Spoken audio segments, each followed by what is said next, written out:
Hey everybody, welcome to episode 15 of Comic Art Live. We've been experiencing a few technical difficulties with our guests this evening, so we're having them reboot their computer. So hopefully, after the reboot is completed, we will have all those issues worked out. We'd rather not have to reschedule the show this evening. And Scott's got a busy schedule, so who knows if we'd be able to make it for tomorrow night, or we'd have to move it to another evening somewhere in the future, because we're definitely all prepped and we're really excited about having this talk with him this evening. So with that in mind, thanks for tuning into us tonight and not that other show or the Major League Baseball playoffs, because I think we're going to be a lot more entertaining than they would be, and they're not talking about original comic art. I wanted to introduce our co-hosts of the show because, you know what, I've actually never really done something like that. So we'll bring in one of them at a time. First up, of course, is Marvelous Mike Berkey from RemitaMan.com. Next up is Gamblin' Glenn Brunswick from Panel Page Art. And last but certainly not least is Wallopin' Will Gabrielle from comicartpage.com. Welcome to the show, guys. How you doing tonight? Hey. I'm very excited that you've taken the role of Stan Lee here. Exactly. That is exactly what I was thinking. Thank you. And I had so many G's that I could have used on you, Glenn, but I don't know. Gambling just felt right. Gorgeous, I think, is really where you should have gone. Gorgeous was really number two. It was number one for a while, but then I thought, you know what, you might take offense at that. So I had to I went with Gambling. As long as your lady thinks so, Glenn, that's all that matters. Exactly. So guys, you know, before we got everything started and we're waiting for Scott to come back in, one of the things I wanted to at least mention was, wow, you guys had incredible sales last week. All dealers combined in the report that I posted yesterday, the sales were around $577,000, and that's about $300,000 more than normal. And it was like everybody had a good week, it seemed like. I mean, Felix, you know, of course, ended up being number one, but he had sold a complete issue with a cover for $40K, but he had, it looked like maybe 50 or 60 commissions that all came in and came due all in that same week. But everybody had a big sale. I mean, Will, you had you had the second highest sale of the week. Berkey had the top one. Glenn, you had like the fourth and fifth. It was like everybody was selling last week, and I don't know if that was kind of after kind of Comic Art Con kind of sales or deals that might have happened, or people didn't spend their money there and then they decided the following week to kind of make their sales. But I haven't seen anything like that. I don't think we've ever had sales over $450,000 in a week before. So quite impressive. Yeah, overall, that was a big week for everybody. I saw that as well. It's been a good week. Yeah, well, it's probably all the people that couldn't go to Comic Art Con that decided to spend money online. There you go. Nothing wrong with that. But no, I mean, Will actually set up at Comic Art Con, so he can give us a sense of what that was like. I did indeed. I mean, you saw the theatrics I led with prior to the con, and that's much what the con was like. Everyone came in mass. I think I was the only one with goggles, but everyone came masked up, temperatures taken. There was actually a limit how many people could be in the room. It was 50, including all the dealers, helpers. So there was actually a line to get in. And Joe, who runs the show, you know, people were waiting, and as people left, he would let one or two more in. And for the most part, social distancing was well done. There was, you know, a couple times tables got a little crowded, but overall safe event. Nobody's gotten sick. It's been, you know, 10 days since, or 9 or 10 days, and looking good. You know, I think, you know, if there were a problem, it would have started showing itself by now. So there will be another one, barring, you know, this thing getting any worse, come early next year, early spring.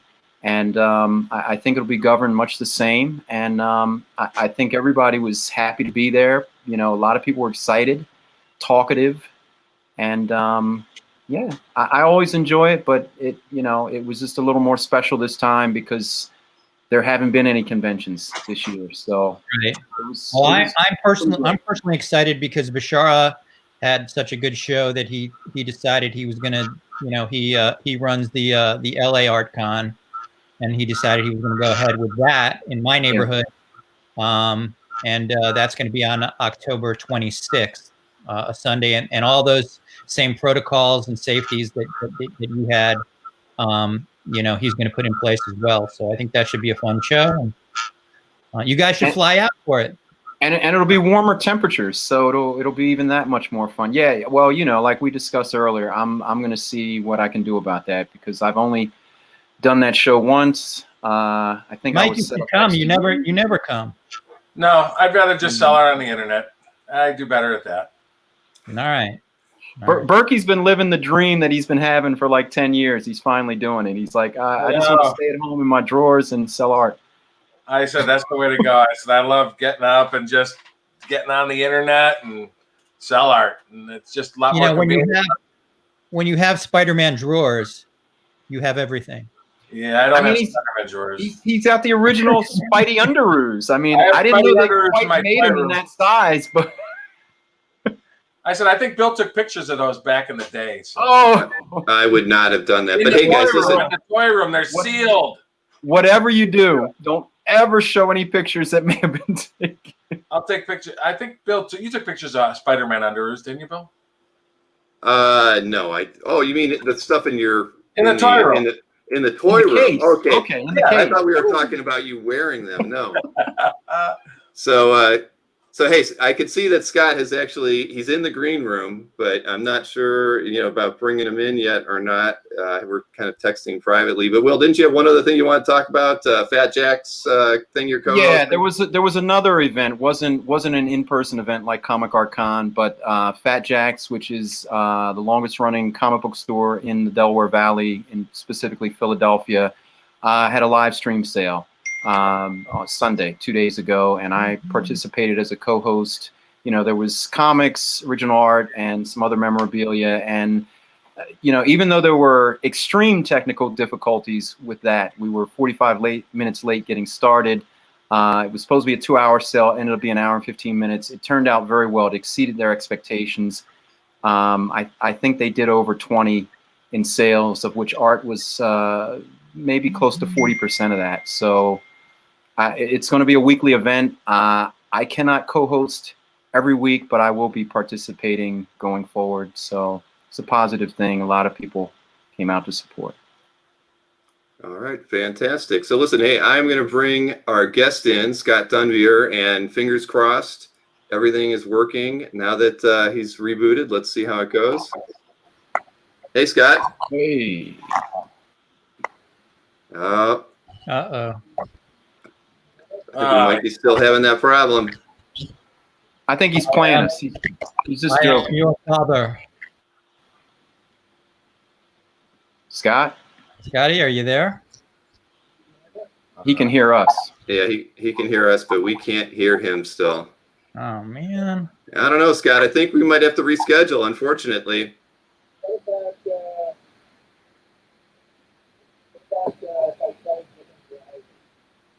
Sounds like he's talking in like a hole or something, like it's distant. Right. Well, when he and I were on the phone, and he actually hears us in that same garbled way that we could hear him when we were able to hear him. All right, Scott. Listen, we're just going to have to give it a try another time. Maybe you and I can hook up and we can try to figure out what's wrong with the setup. It was perfect yesterday. Bummer. All right. We actually do test this stuff out, folks. It's a shame. The technical difficulties sometimes rear their head beyond our control. Well, we'd be happy to have you tomorrow night if we can resolve this, Scott, or whenever it's convenient. Whenever for your schedule permits. We're really looking forward to chatting with you. Absolutely. I'll give you a call after we end this thing early tonight. All right, good. That's not a problem. We're going to work it out. We will work this out. In the will meantime, be back. Nick Catrades, I will give you a piggyback from the airport. What the hell am I missing on the comments? Piggyback. Yeah. Well, that's too bad. That's pretty disappointing. He wants you to pick him up. Oh, okay. Yeah, he wants me to pick him up at the airport. And got it. He usually likes a piggyback. That's just the way he is. I've heard that about Nick. I'll leave it alone. I thought he enjoyed a good stogie. Not a piggy. Oh, yeah, that too. There was a question for you, Will.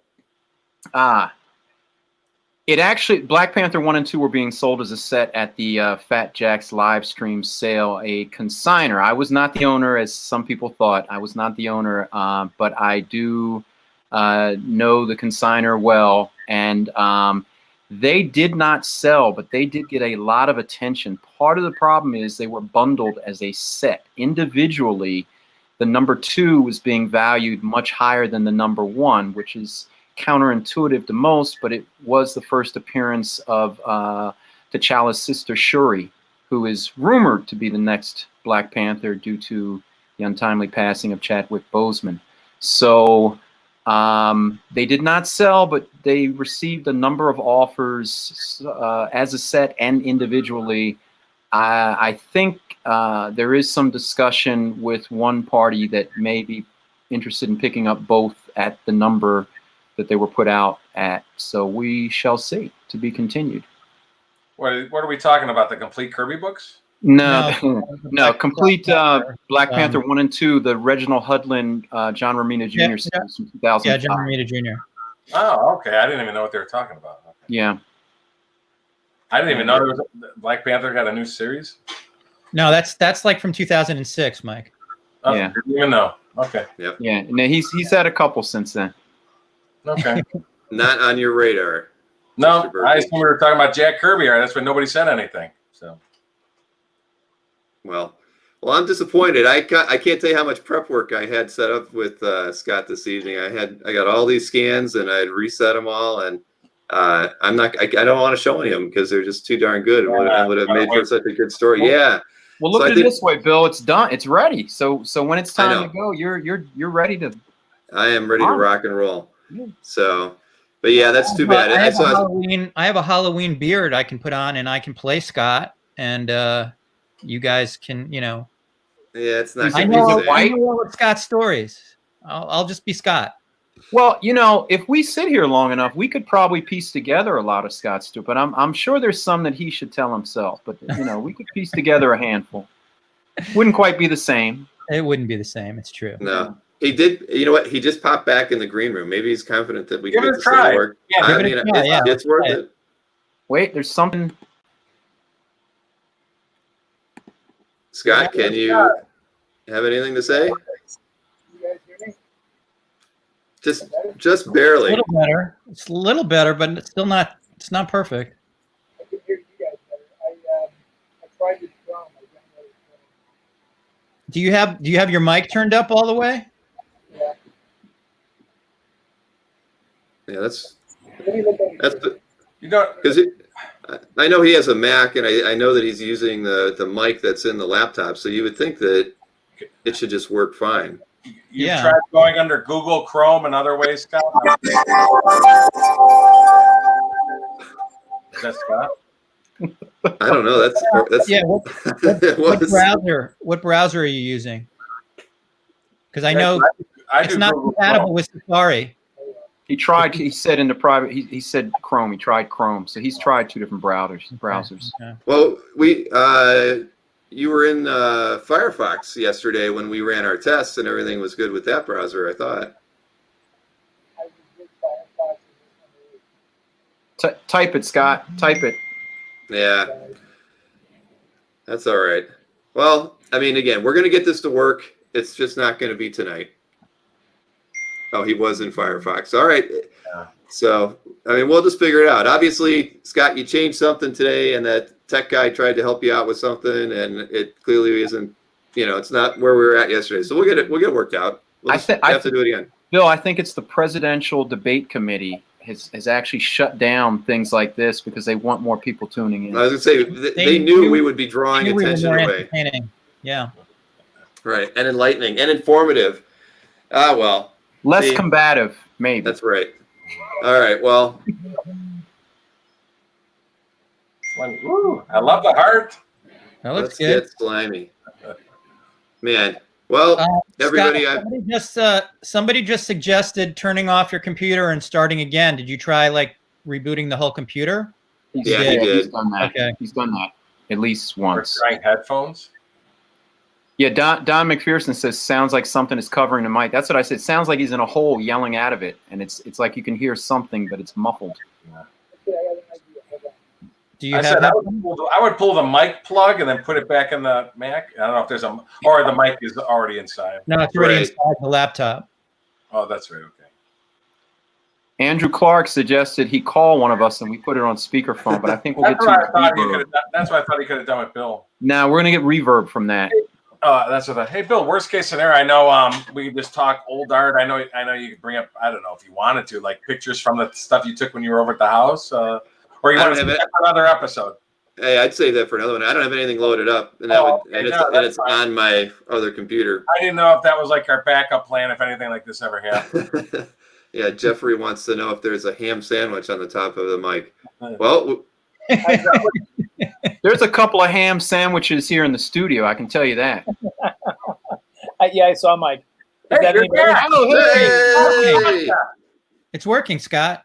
It was a ham sandwich. I unplugged or I took my laptop out of my. I disconnected it to my monitor. Wonderful. Well, we're back. Interesting. All Well, right. This Don't is what change a happens, thing. folks. Don't When change a middle-aged thing. men try to deal with tech. That's all I can say. Okay. So let's go. All right. Well, welcome, Scotty. We're glad you're here. Hey, I'm hey. tired. I'm gonna leave now. Okay. All right. Hey, all right, Scott. We have to start at the top because we do that with everybody. You have to kind of give us your origin story. I know that this goes probably well back into the 70s, but let us know how you got started. 60s, 50s. 50s. Well, I don't think that, but we want to know how you got started. Well, I'm collecting, definitely or were you- the oldest guy here, but Glenn looks the oldest. Okay. So there. All right. So my origin story. I'm from New York City. I went to my first convention in, I think it was the 1972 JulyCon, and they had, original art. And I mean, I wasn't really, I didn't know what original art was at the time, and but I was mesmerized by it when I saw it. I remember there was a Secret Origins cover with, I don't remember which one it was, but it was really cool. It had all these different characters on it. And then I went to PS 190 in Manhattan, which was on 82nd Street between 1st and 2nd. And I lived on 87th and 2nd. And right between the two was a comic shop called Super Snipe that opened probably a couple of years before that. Yeah, Ed Summer. And every day I would go to the comic shop. And you remember the art gallery that was around the corner? I never saw the art gallery because I think it opened after I went. Maybe it was like when I went to college or something. But no, the art gallery was there in the early 70s. Oh, it was the early 70s. Okay, so no, I was just getting comics. Yeah. I used to go into to Super Snipe with Morgan silver dollars, and Ed would give me $3 credit for each silver dollar that I gave him, because I guess he felt like that was real money, and he was just getting these comics for nothing. And that's how I'd get my comics, like, because a buddy of mine was giving me these like Morgan silver dollars. Yeah, that's cool. But so around the corner from Super Snipe on 84th Street was the Comic Art Emporium. And, I started going there. I remember they had a show of Neil Adams stuff. And, he was my favorite artist when I was a kid. And I didn't buy art until probably 1978, 77. But I used to call up artists and get sketches. And so I have sketches by Jack Kirby, Alex Toth, Harvey Kurtzman, Jack Kamen. Jack Kamen sent me, I was like 15 when I called him up, and he sent me this beautiful little drawing of a girl taking a shower. It was nice for a 15-year-old. Yeah. Al Feldstein. I asked him for a rocket with a sexy girl, and he sent me a Alfred E. Newman, which was, that's fine. That was nice. I sent. I called up Harvey Kurtzman. He told me to send him a self-addressed stamped envelope, and so I put in a note that said, "Thank you so much for consenting to do this drawing for me." And then he sent me back his usual thing, a self-portrait, with his finger up saying, "I do not draw pictures." And yeah. That was the start. That's awesome. The best one's Jack Kirby, but I've told that story so many times that I don't know if that's worth telling again. I haven't heard it. Yeah, Really? Me neither. Oh, okay. You gotta tell it. When I was 16 years old, my mom, actually when I was 15 years old, my mom moved to California, and I was going into 11th grade, so I was really pissed off. I wound up getting a job at a deli in LA called Solly's, and there was a comic shop that was there, and I spent all my money at the comic shop that I made. And one day I'm in there, and this guy behind the counter, I go up to him, and I've got like, a dozen Jack Kirby comics, and he says, "Oh, do you like Jack Kirby?" And I thought that was a really stupid question because obviously I like Jack Kirby if I have a dozen comics. But so I say, yeah, sure. And he says, he doesn't live that far from here, and he has a listed phone number. And so, you're a kid, and it was a different time. So I got home and I called up 411, and sure enough, he had a listed phone number. And so I called him up, and he answered the phone, and at least I think he did. Roz might have, but I was 16 then at the time, and he talked to me for like 20 minutes, and at the end of the call, he said, "So where do you live?" And I said, "In Woodland Hills." And he said, "Oh, that's not very far from us. We're in Thousand Oaks. Why don't you get your mom to drive you up here this weekend and bring all your comics and I'll sign them and we'll have lunch." I said, Wow. "Sure." And so I, God bless my mother. She said, "Okay." And so we drove up there that Saturday. And I remember I brought like a supermarket bag filled with comics. And I remember when we got there, and I take them out of the bag, and Roz, I had no clue why, but at the time, later on I realized, Roz looked at the stack of comics and just went, and because I was a kid, I didn't know comic etiquette. I didn't know that I shouldn't bring that many, and but he opened up each one, signed them on the front page, and my mom was in the kitchen with Roz, drinking coffee, smoking cigarettes, and we talked about inkers. I asked him who his favorite inkers were, and he said, "Oh, all of them. They're all great. They're all great." Years later, I heard someone ask him the same question, and he said, "Oh, they're all terrible. They're all terrible." But that was probably 30 years, 20 years later. And so, we had lunch. We had, I think it was like tuna sandwiches or something. And then he gave me a few different things. He gave me the God portfolio, and he sat down at his drawing board and he did a drawing of Captain America waving, saying, "Hi, Scott." And, and I sold that for a lot of money. No, you didn't. I'm actually having it reframed right now because the old frame is it's just an old frame. But what's really funny about that story? It's not unusual. Jack Kirby was that kind of guy. If you talk to people, there are so many. I've heard dozens of people have the same kind of experience. So Jack Kirby was the best. Nobody's better. That's a great story. Right. It is. That's awesome. Yeah. So at a certain point, Scott, you were like a comic art dealer. That was before Wildstorm, right? Oh God, yeah. I started dealing in art in the early '80s. The first show I set up at to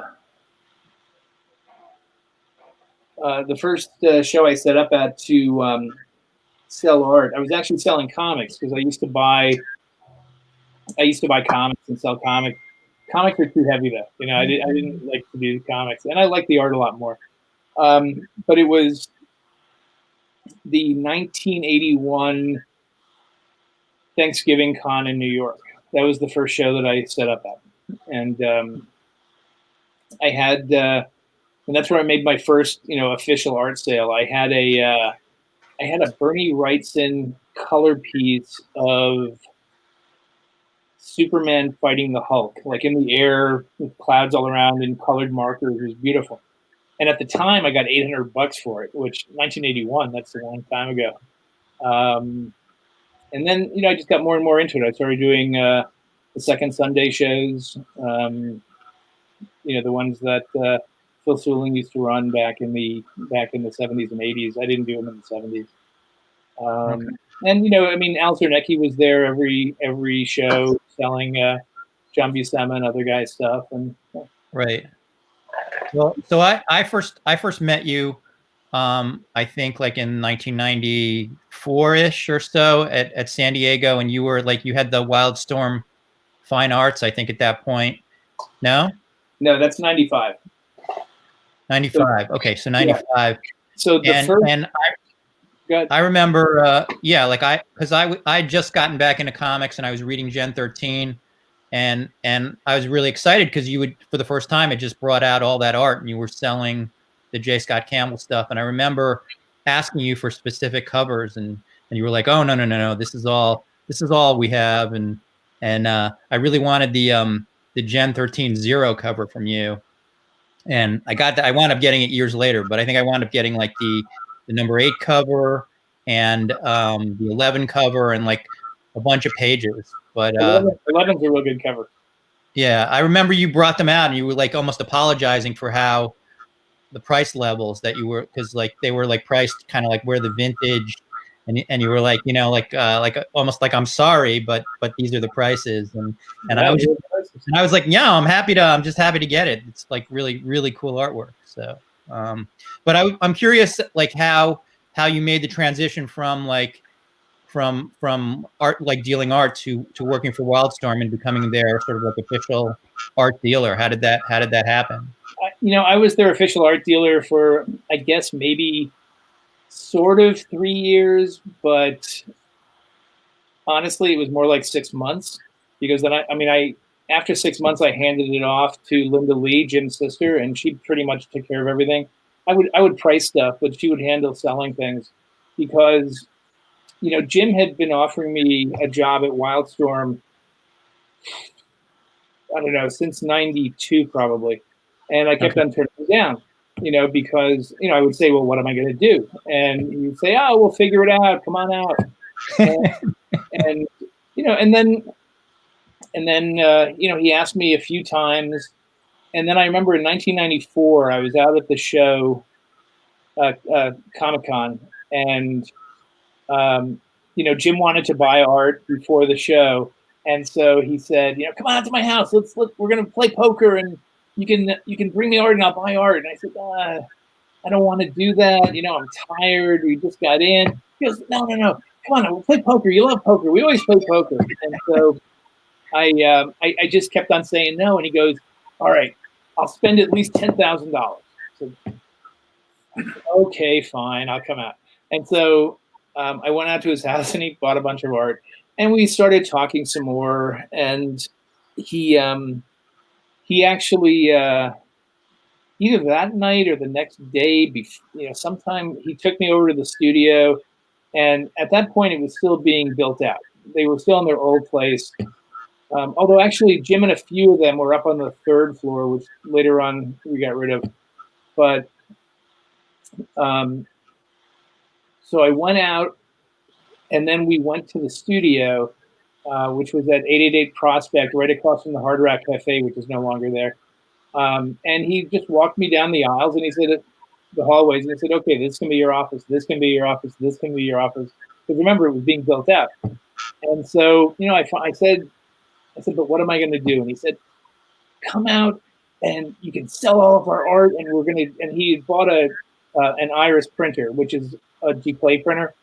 And he said, we'll do these fine art prints, and then you can, we can do that. And I said, and so I finally just said, I was kind of bored with selling art a little bit, in New York. I mean, it was just too easy at that point. I'd wake up at noon, I'd go to bed at 5 in the morning, and, I'd go to the movies, I'd go to the post office, I'd pack up some art, I'd mail it out, I'd put an ad in the buyer's guide, and that. Wow. It sounds like torture, Scott. I don't know how you did it. it was great, but it was just kind of dull eventually. You know, I mean, there became no challenge. I mean, I couldn't do it today because the with the internet and everything. I mean, back then this is I mean, the comic buyer's guide was the way I sold art, and that's me in France at Angoulême. So so I said, okay, I'll come out, and I wound up moving out in April of '95, and I started work on April 10th, 1995, and I wound up selling art, but I kept on complaining basically to Jim, telling him, you got all these guys who draw like you. You need guys who don't draw like you. We already have Jim Lee. We need guys who draw like, Adam Hughes or whatever. And so, after a few months of that, he just said, okay, smart guy, so much, you edit a book. And so my first book was Gen 13 Max, a forgettable crossover. And I owe a really big debt to an editor at Wildstorm at the time named Sarah Becker, because I would have been sunk without her. I didn't know what I was doing. I'd never edited a book. I mean, at one point, I completely lost the script on my computer, and she came over and she just hit like undo, and it came back because I'm also a Luddite. But she, she showed me what to do, and then I edited what's really my first book that I conceived, because that wasn't my idea. Max Gen 13, Jim wanted to do it, and I'm friends with Sam Keith, and so he wanted me to edit the book. Sam didn't draw it, but so my first real book that I started from beginning to end was Gen 13 Ordinary Heroes, which was written and drawn by Adam Hughes. And I think that came out okay. Adam's a terrific artist. Mark Farmer inked it, and it was a lot of fun. And then somehow, like a few months after that, Jim made me special projects editor. And a year after that, he made me editor-in-chief, which is just the weirdest thing ever. People at shows come up to me and say, so how do I be an editor? I said, don't do what I did. It just won't work. Well, clearly, he saw something in you that you didn't see yourself, because, I mean, you're quite good at editing and coming up with ideas. I mean, the absolute format is basically something that you pioneered, and the IDW editions, the artist editions are incredible, and I mean, he definitely saw something in you. Micronauts, Golden. Micronaut. This is the signed and numbered version by Golden. Oh, nice. That comes out in a week or so, right? 2 weeks, yeah. 2 weeks. On the 14th. And then, I wonder who contributed to that book. and your ability I call him the king of the microverse. Your ability to get people like Darwin Cook and Walter Simonson to do books for IDW, I mean, it's incredible. Yeah, I mean, okay. I was just going to say, editing is actually really easy. You just have to hire good people. That's the key. Right. What were you going to say? But no, Glenn touched on something. You do seem to have the ability to tap into these talents and get them to come to the table, some that wouldn't necessarily normally come to the table for some of these projects. So, I mean, I don't know. Well, maybe you don't want to give away the secret sauce, but Darwin Cook, I think, put it best. He said that I was tenacious. I go the extra mile when I have to. Okay. It's like, here, I'll tell you a funny story. So I don't know if you guys saw it, but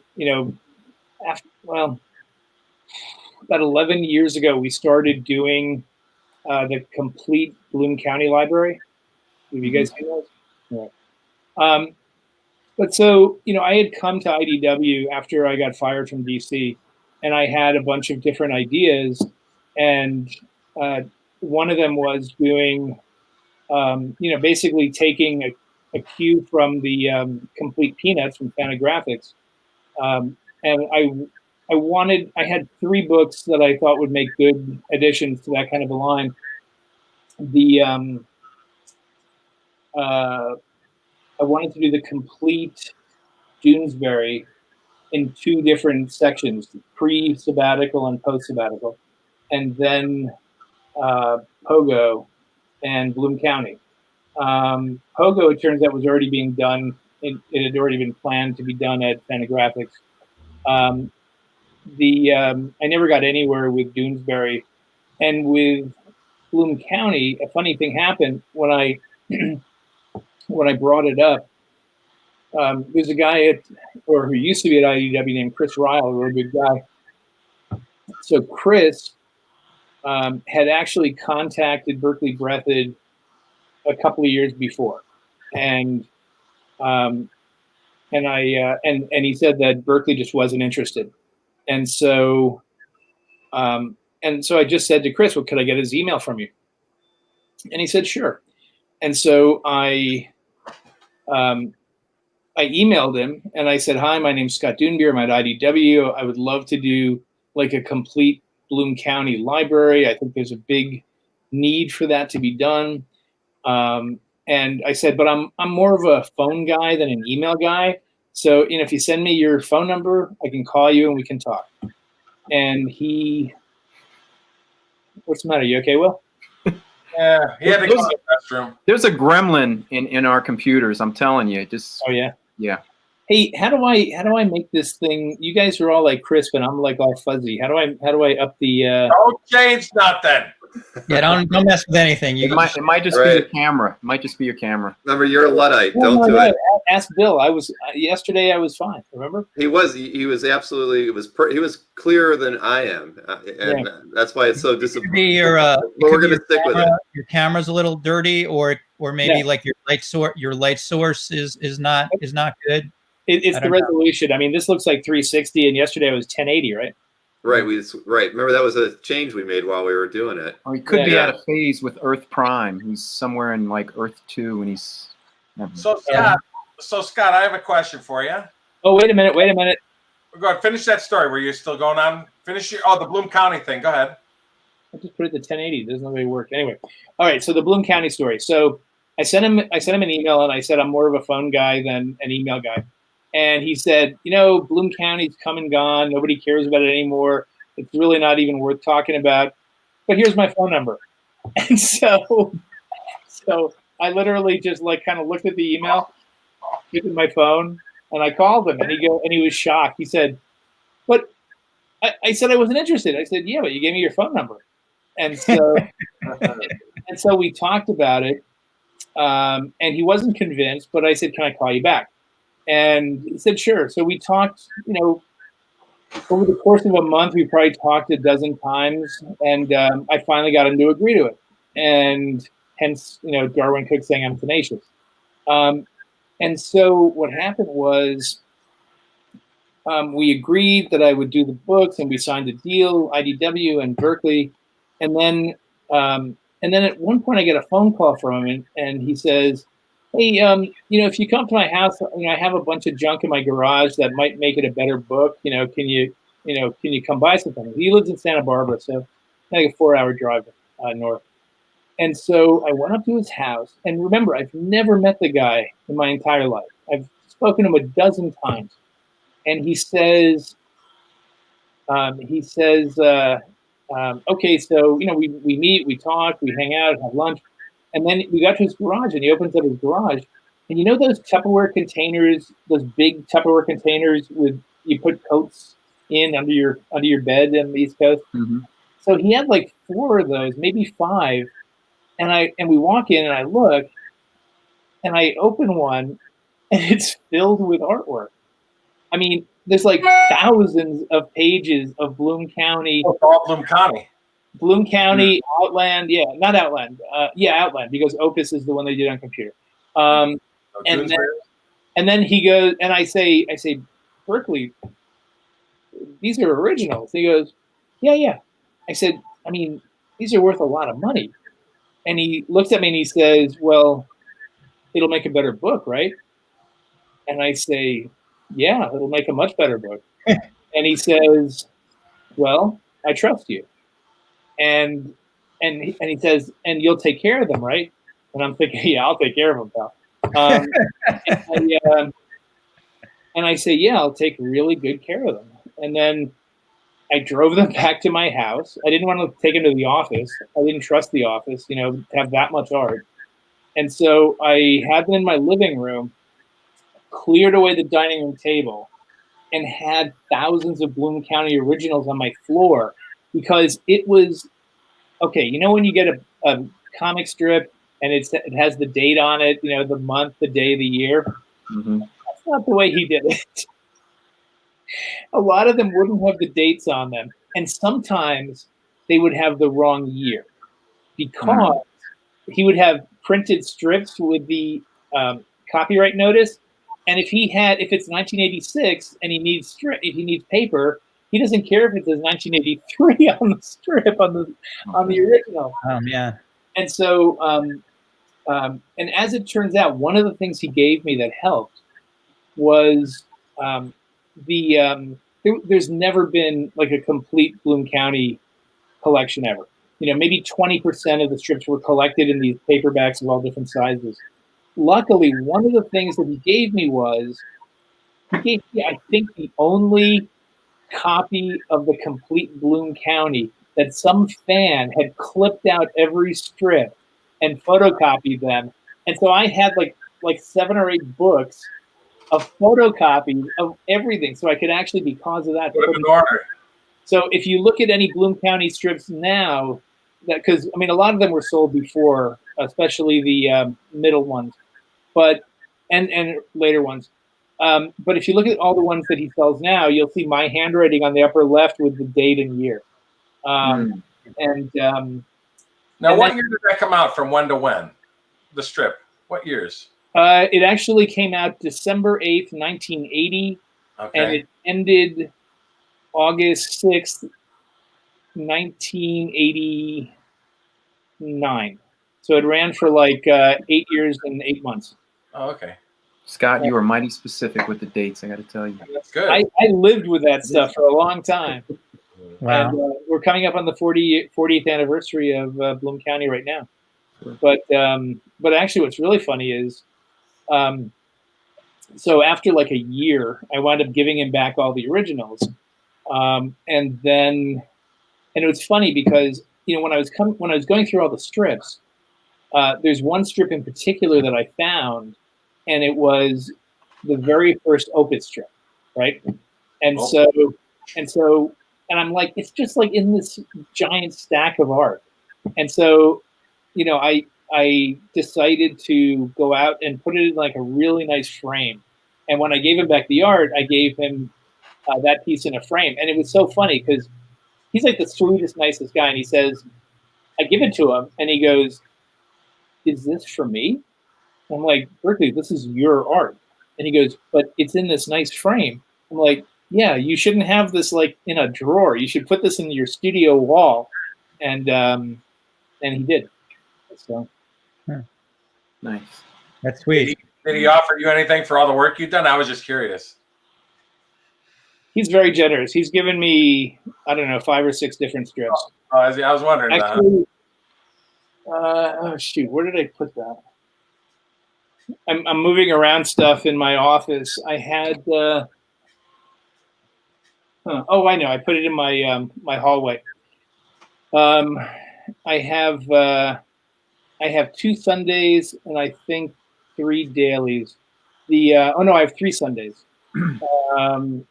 I have the Death Tongue Sunday with them as rock bands, heavy metal bands. No?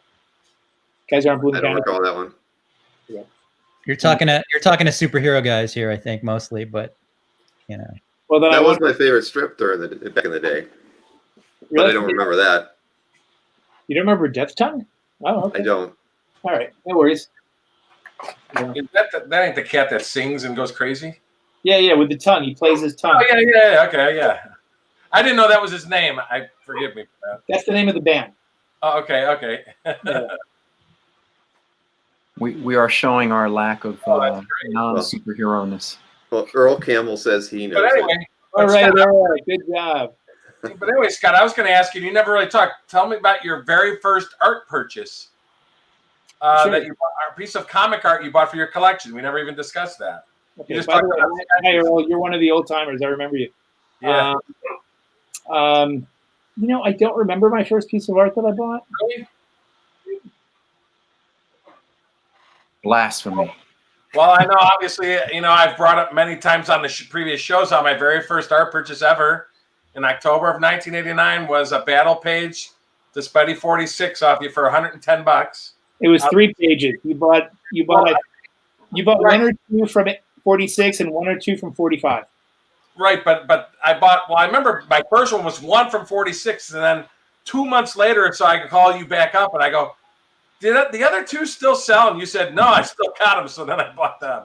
That's because they were so expensive. They were $110, and you were arguing with me. And I remember saying to you, "Find a better page." I mean, those were like the 3 pages, right? Yeah. Then I realized months later, Mitch was selling them for $40. Yeah. So anyway, They're not as good as the ones that I had. Mike still does that, Scott. He started practicing with you. Although you know what, dude, he was selling covers for $250 twice up. I know. But now here, I'm going to tell you something about Mike Berkey's secret origin. Go ahead. Mike Berkey is Ramita Man, right? Yeah. He almost wasn't Ramita Man. He almost was. Do you remember this, Mike? DeCarlo Man. DeCarlo Man. You could either buy those pages, or you were going to buy 1,000 DeCarlo Archie pages from me, and you couldn't make up your mind. Is that right? Yeah. I vaguely remember that DeCarlo. That's somebody else I know is Mr. DeCarlo. Bill, can you get the DeCarlo Man website running right away? I'll have to see if the domain's available. I don't know. Just in case Mike wants to change course, you know. DeCarloman.com, huh? Hey, so Scott, Yep. I'd like to go back because I don't remember exactly my first encounter with you. I just remember when you were set up at different shows, I could identify where you were because you had like that giant like balloon advertisement above your booth. So it was always like easy to find you. Well, okay, this one here. And it was ingenious. It was a good idea. Thank you. This one's actually Philadelphia. It's the only place that I ever had the balloon besides San Diego. Okay. It was probably 93 maybe. Now, Will, I remember you and I at Philadelphia, I think you bought the last page of X-Men 120 from me. Or I did buy. Yeah, that sounds about right. Yeah, it was like $2,000 at the time. It was like there were 2 shows I did in Philly, but this was the later one. So I'm not sure. It had to be less than that, Scott, because you know what you had at the because they were going for a lot less. And I remember Scott there. But you had, I believe you had that first Alpha Flight splash at that show, if I'm not mistaken. Yeah, isn't that the one? Yeah, the last page of 120, wasn't it? No, I didn't buy that. I remember buying something I thought it was just a burned panel page. Okay, then I thought you bought that, but somebody bought that. Am I right though? Was it the last page of 120? You did have that. Yeah. That's the first appearance of Alpha Flight. Yeah. Yeah. I thought you bought that. Somebody did. I could swear it was more though, because I think I would have bought that for $2,000. But I remember you had Green Lantern 1 at that show. Yeah, I remember at the 1994 Philadelphia Comic Fest, Scott walking around. He was all excited walking around because he had a sale and he sold both stories to Green Lantern 1. Yeah. And I remember Scott walking around with the pages loose, just under his arms, all flopping around, running up and down the aisles because he had a sale to Green Lantern 1. And that I think I sold that at the show then. I think it was like $27,000 for the whole. Sounds book. Right. I remember that. Sounds right. Yeah. That 94 Philadelphia Comic Fest was epic. Was that 94? Was. It was 93, but okay. Yeah, well, there was a 93, there was a 94, but the 94 was the better of the 2 shows. Yeah. It was one of the best comic shows I've ever been to. Ever. And they put whoever the powers that be ran that guy out of business because he never came back. I said that was the only one I ever remembered. That's the only one I ever went to. So, no, there was a 93. It might have been somebody else, but it was in the same location, Civic Center. But Scott, tell us some of the more interesting or noteworthy pieces of art you've sold over the years. let's see, I sold the splash page to Justice League of America #1.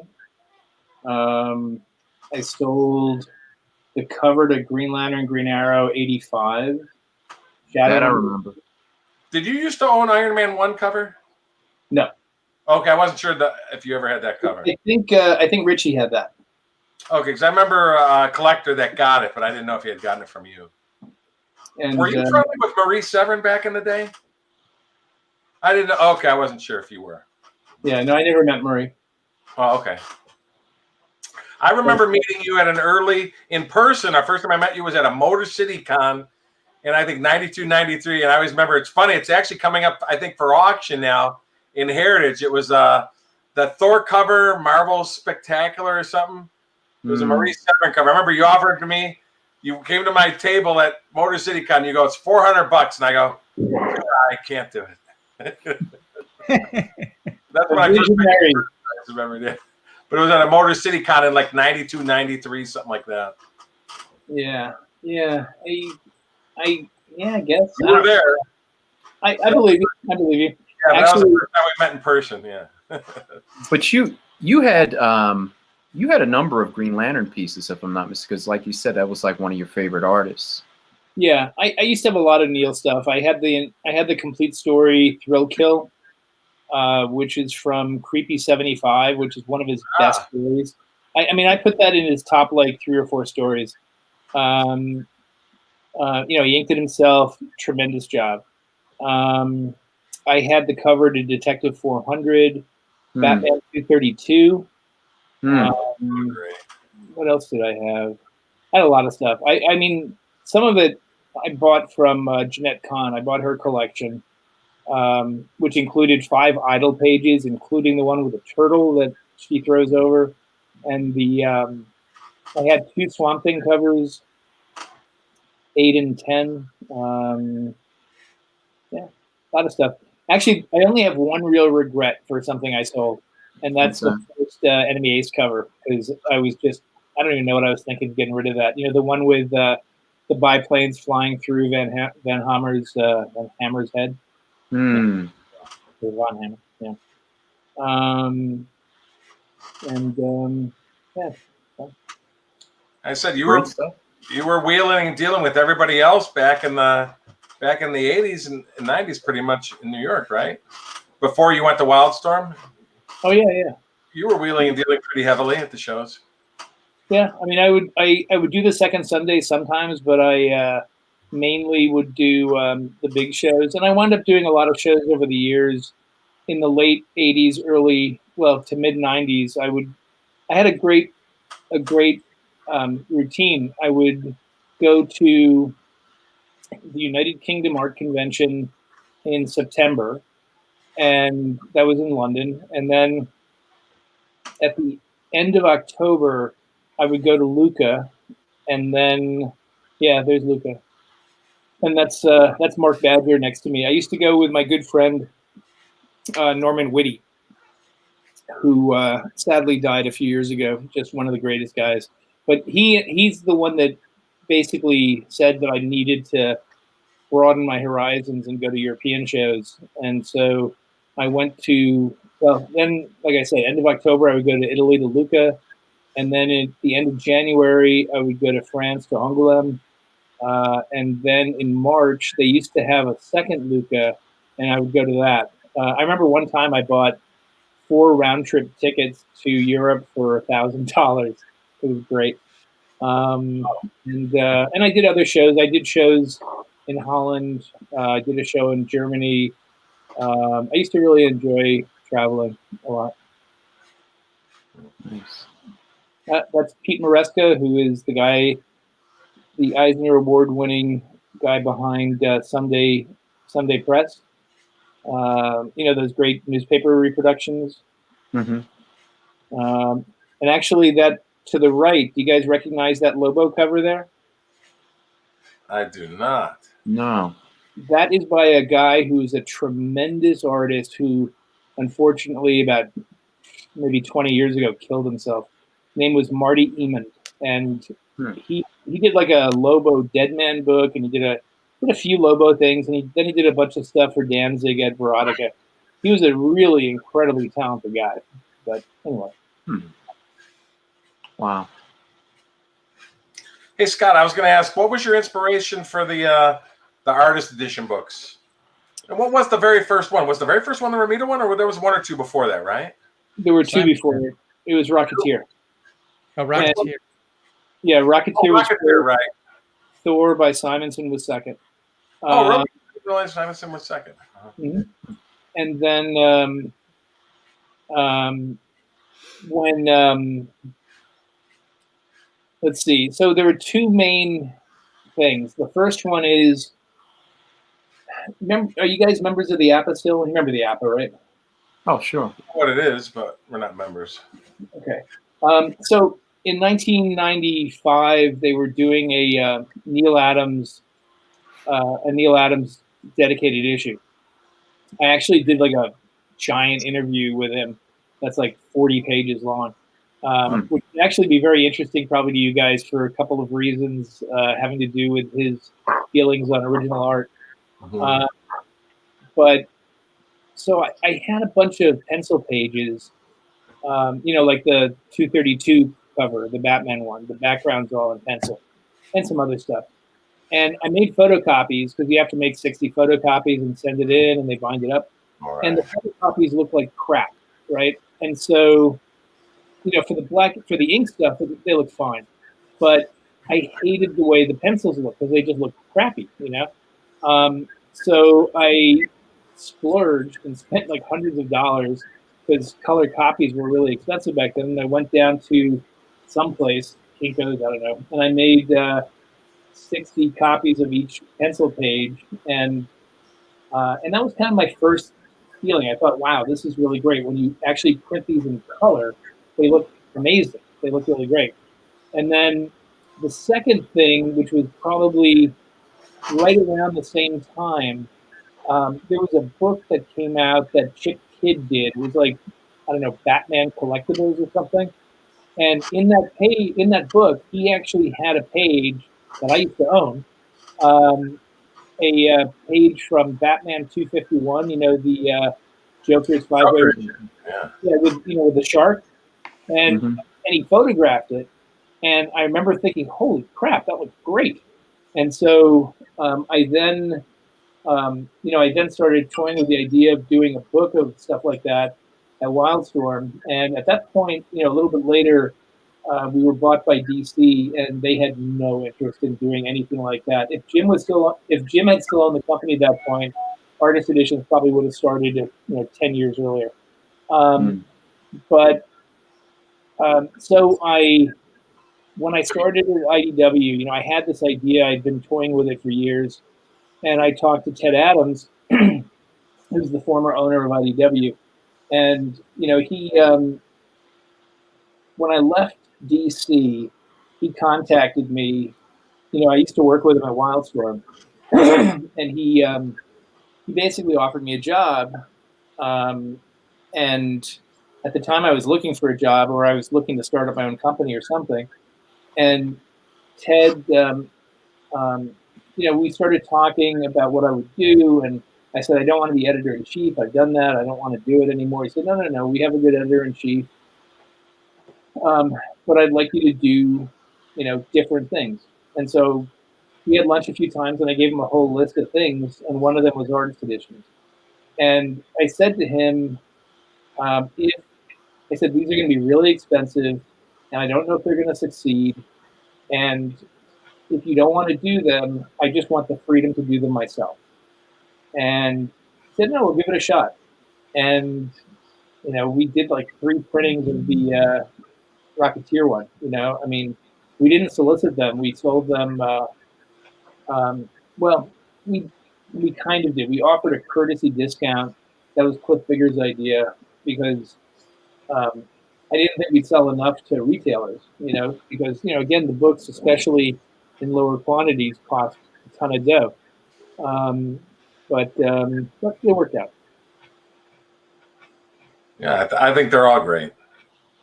I remember when Mark Evanier did that Kirby book, like that first Kirby book. like years ago, and he did what you're talking about, where he took I guess like these incredible pictures of the Kirby artwork, and it really like. I mean, the only thing that separated it from like feeling like it was original was that they weren't this, the book was smaller. So, and I remember looking at those things and going like, how can we see the pencils? Like, how can we but it's amazing, it was amazing. And then obviously you took it a step further and blew them up to full size. And, the rest is history. But at the time I was really shocked because, all we had seen at that point were just like these cheap photocopies when we were trying to buy art, and it seemed like you guys were doing the impossible. But I'm glad you did it, and I'm very happy to have like a ton of those artist editions. They're really great to look through. So here's a trivia question for you guys. Not really a trivia question, but how many artist edition books do you think that we've done? Over 100. No, not that many. Yeah, No. I was gonna guess 60. But I mean, with all the various editions, it doesn't. At least. I don't count that. I mean, Okay. to me, Oh, okay. if All right. you Well, have then, a yeah, I'd say variant cover, 75. Oh, okay. Yeah, Okay. I was going to say at least 50. Actually, no, 77. I just proved today the Jim Lee X-Men one. That'll sell. That's actually going to be our bestseller yet. Yeah, that'll do well. Let's see. I'd like not to order one right now, if I could. I'd like Not- to order one of the one edition right now. So that's Yeah. at least one sale you've got. Yeah, we've actually got a lot of sales already. It's done through Diamond and PRH, which is Penguin Random House for Amazon and other bookstores. Not only are they fun and pleasure to look at, but they're also quite heavy. Yeah. I'm actually having. You'll appreciate this, Will. I think all you guys will. I'm having a coffee table made of an artist edition book that's actually encased in like half-inch on both sides, clear lucite or whatever it is. Lucite, yeah. And that's cool. but it's actually rectangular, but I'm having the edges curved off because I'm afraid somebody will kill themselves if they fall into it. But I'm having the Fantastic Four World's Greatest Artist Edition, the variant cover though, which is the cover to 72. Okay. All right. Okay. Cool. So wait, you're basically encasing the whole book in lucite. Is that what you're doing? It's 2 sheets, and then there are I don't know, screws or something that go, but they're nice looking, that go in 6 places, and then but it's like clamps almost, and so you can't take it out. You'd have to unscrew it, but the book's fine. But Well, you'll have to invite us over for coffee and poker. Is it going to be like Kramer's coffee table book? From Seinfeld. I've never seen that episode, but people keep on mentioning that. I don't know. The coffee table. Yeah, no, I know what Seinfeld is. And there's a I'm side souvenir business is coffee tables and other furniture you can make from those IDW books because they're heavy enough to be furniture. Except you know how much I'm paying for that damn thing? $600. I was going to say a few IDW books. We'll get you featured in House and Garden, and this could be a whole new sideline for you. Now, here's a question for you, Scott. Is there ever going to be a Perez Crisis Artist Edition?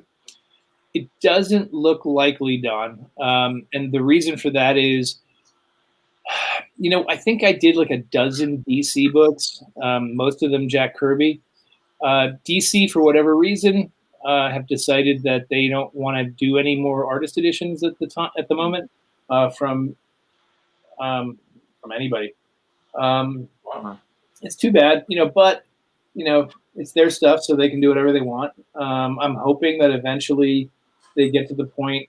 I mean, I have in my head like 25 different artist editions that I want to do, and I have 4 or 5 that I could do tomorrow. I mean, I collect scans whenever I have my scanner at a show or anywhere. So, I mean, I could do a great DC covers book. I mean, I have, 250 scans and, of Neil, Famous Walter, Garcia Lopez, Nick Cardy, Kurt Swan, just tons and tons of stuff. What about a Steve Ditko Spider-Man book? Is that ever going to happen? I hope so. I mean, I have enough material to do 2 books right now. Yeah. I have 4 complete Spider-Man stories. I think I have like 12 or 13. One of them I got from you, Glenn. I think maybe I got it from Bashara. I have like 13 or 14 monster stories. I mean, what I'd really like to do is I gave you one, I think. Yeah, at the LA show, I think. Any Spidey books below 10? Any of those 4 Spidey books below 10? 20, 26, 33, and Amazing Fantasy 15. That's below 10. Yes, it is. So, That'd be great. Yeah. good That would be night. great. Yeah, Glenn, you should have made good copies of the 30 when you still had it, Okay, I just want to address. I just want to address Mel's question. Next question, please. Next question. I'm ready to do the book. Jim is working on chapter breaks, and Mel, you're really trying to get on my good side, aren't you? If Jim ever finishes the chapter breaks, then the book will come out. I mean, it could literally be out before summer. As far as Frankenstein, that'll be out in October. I only have one shot at that book, and I can't get it wrong. No. Wow. Yeah, somebody else mentions a Kaluta Shadow book, but unfortunately that's DC. No, that's Dynamite. Oh. It is now, yeah. Well, so that could happen. They also do artist editions. I mean, they did the Frank Thorne books and Oh, yeah. the Battlefield Right. Galactica book. Yeah. But it's not done right unless you do it, Scott. That's not for me to say. Okay, then I'll say it. Okay. I think I just did. Yes, you did. Did I ever flip Well, any cards with you guys? there's certainly a history when Scott's behind him, if nothing else. There's certainly quite a legacy of finely made editions. And a lot of happy customers. You're welcome, Tony. So speaking of tenacity, Scott, how did you manage to hook Darwin Cook into working with you at IDW? Well, it's a funny story. When so I had known Darwin a bit, and we were friendly. We used to talk, but we weren't like close friends. And then, so I have a reputation sometimes for working with difficult people, and so one day Wait, you're not I got you're a not phone saying call anything from Dan about DiDio. current This is like status, are you? What? I said you're not present company not included, working with difficult people.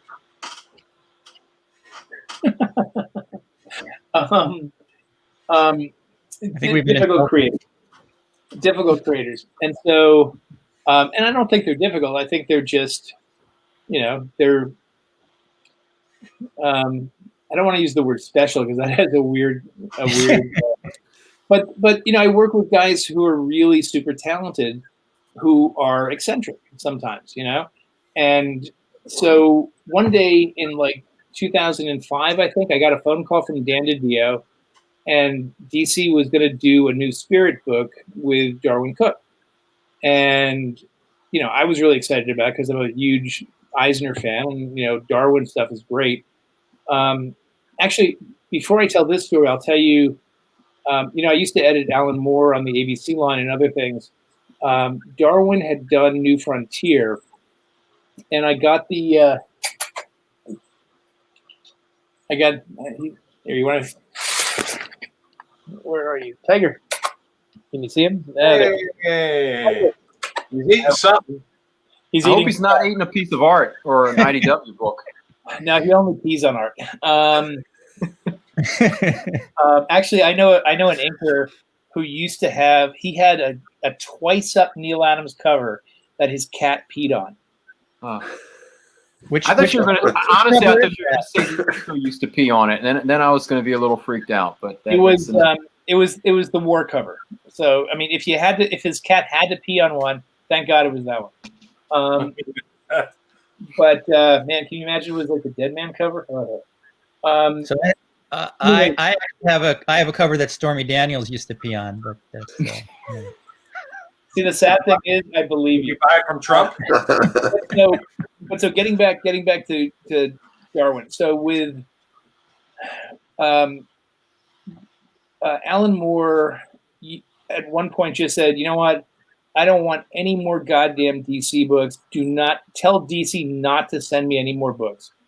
And so at one point, I got the first issue of New Frontier and I read it, and I still think that's the best issue. It's a great series, but with the losers, that Monster Island was fantastic.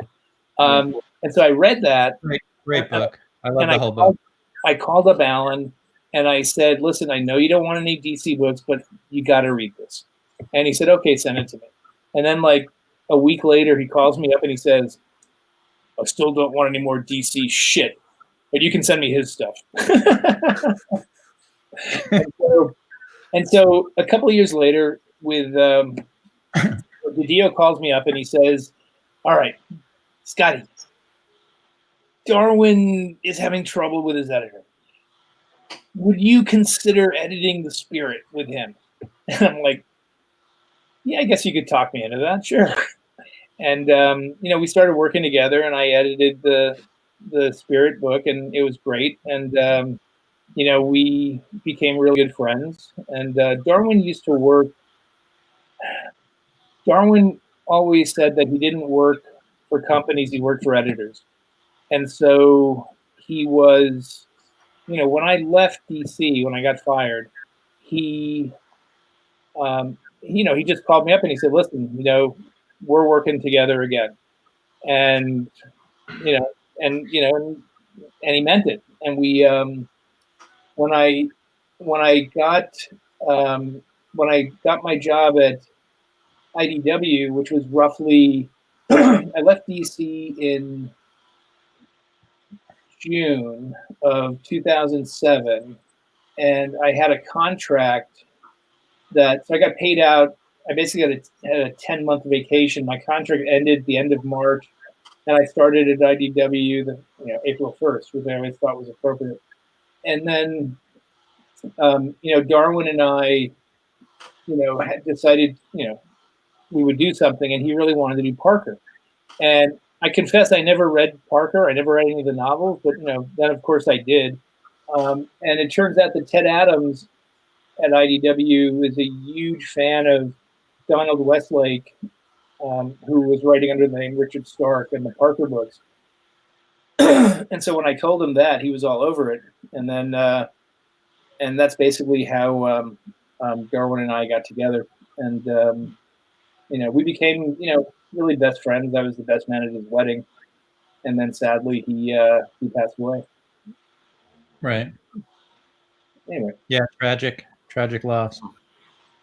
Oh, yeah. All the stories that aren't told. What's that? All the stories that won't be told that we talked about doing, Right. Have you? I assume obviously you've seen the DC version of New Frontier, that the video that they did, the film version or the animated version. Sure. I think that's like the best adaptation that I've ever seen. I really, I mean, I like his. I like the New Frontier. I think it's a fabulous book, but I thought that, I mean, normally these adaptations don't work out so well, but I thought that one really hit the mark emotionally. Darwin really put a lot into that. Yeah. He worked. I mean, so do you guys know Darwin's history? He was a magazine. He would put together magazines. He would design them. He would do that. But that wasn't his first love. His first love was comics. Actually, when he was a kid, he met Walter Simonson at a show, and in Canada, and Walter spoke to him for like an hour. Which Darwin always said made an incredible impact on him in his life. His first comic book story was in 1985 in New Talent Showcase,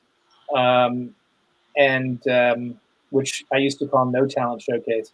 But he worked. He did that story, and then he got paid like $30 a page, and he was like, I can't make a living doing this, and so he went back to Canada. Then he saw an ad in the Comics Journal for animators, storyboard artists wanted from Bruce Timm and Warner Brothers Animation, and so Darwin sent his portfolio in, and they just hired him. Eventually, moving him out to California, and then he did Batman Ego, his first graphic novel, which he had shown to several different people, and it just got nobody was interested. They said it looked too much like the animated cartoon. And then Mark Chiarello found it in a slush pile, and looked at it and realized what it was. And he's the guy that really discovered Darwin then. Thank God for that. Yeah. So, did I ever do any flips with you guys? Yes. Oh yeah. We flipped coins for. I remember we flipped, believe it or not, for back at Motor City Con for like Incredible Hulk button art by Jack Kirby. I remember we flipped back. Yeah, I remember that. Sure, I remember the art. I remember the flip. I do have to tell a funny story with you and my buddy Jim D'Amico flipping in San Diego for a really big. Who's the guy that? Hold on, I'll remember the name in a second. Oh man, not Sam Keith. Shoot, it was a big Batman pinup, and you said you wanted 15 for it, which I knew you meant 15 grand. I remember that. Oh my God! D'Amico thought it was 1,500, and you go, let's flip a coin. If you get it, it's 14. If I win, it's 15. It's D'Amico, who doesn't have the money. I'm thinking, like, why is he going to pay 15 grand for this Batman? It was obvious, right? What's that? It was obvious. Of course. Yeah. And I'm thinking, like, wow, Jim must really want it, because normally he don't spend money on stuff, And you flip the coin, and Jim won. Jim goes, yeah, I won. It's 14. I go to him, it's 14,000. He goes, what? I got 14,000. He goes, that was great. I go, for 1,500, everybody and their grandmother would have bought it. What are you talking about? That's great. Right? I love that. I can't think of who the artist is. Kelly Jones. Somebody just said Kelly Jones. It was Kelly Jones. Yes. Oh, I'm sorry, Don. Don. Yeah, Don said Kelly Jones. It was a big piece, and I go, Jim, it's 15,000. That's so. Yeah, I remember that now. I forgot. I blocked it out. But how many? Seriously, that has happened as dealers. How many times does that happen? Especially nowadays, you have to differentiate thousands or hundreds or whatever, because that happens all the time. You say 15 and somebody's pulling out $15 and you're like, well, what are you doing? I got a story. I still remember in San Diego, and this has probably happened to everybody. I'm in San Diego, like a 15-year-old, nice kid, 15-year-old kid, and he's just looking at because I have my prices on the back. He's little 15-year-old kid is making a stack of like 15 pieces of art. And sure enough, when he sees 100, he assumes it's $1, not $100. He sees 500, he thought that meant $5.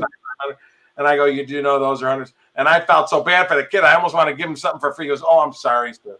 He had like $25 in his pocket, I'll tell you a funny story about that with the Philadelphia Con.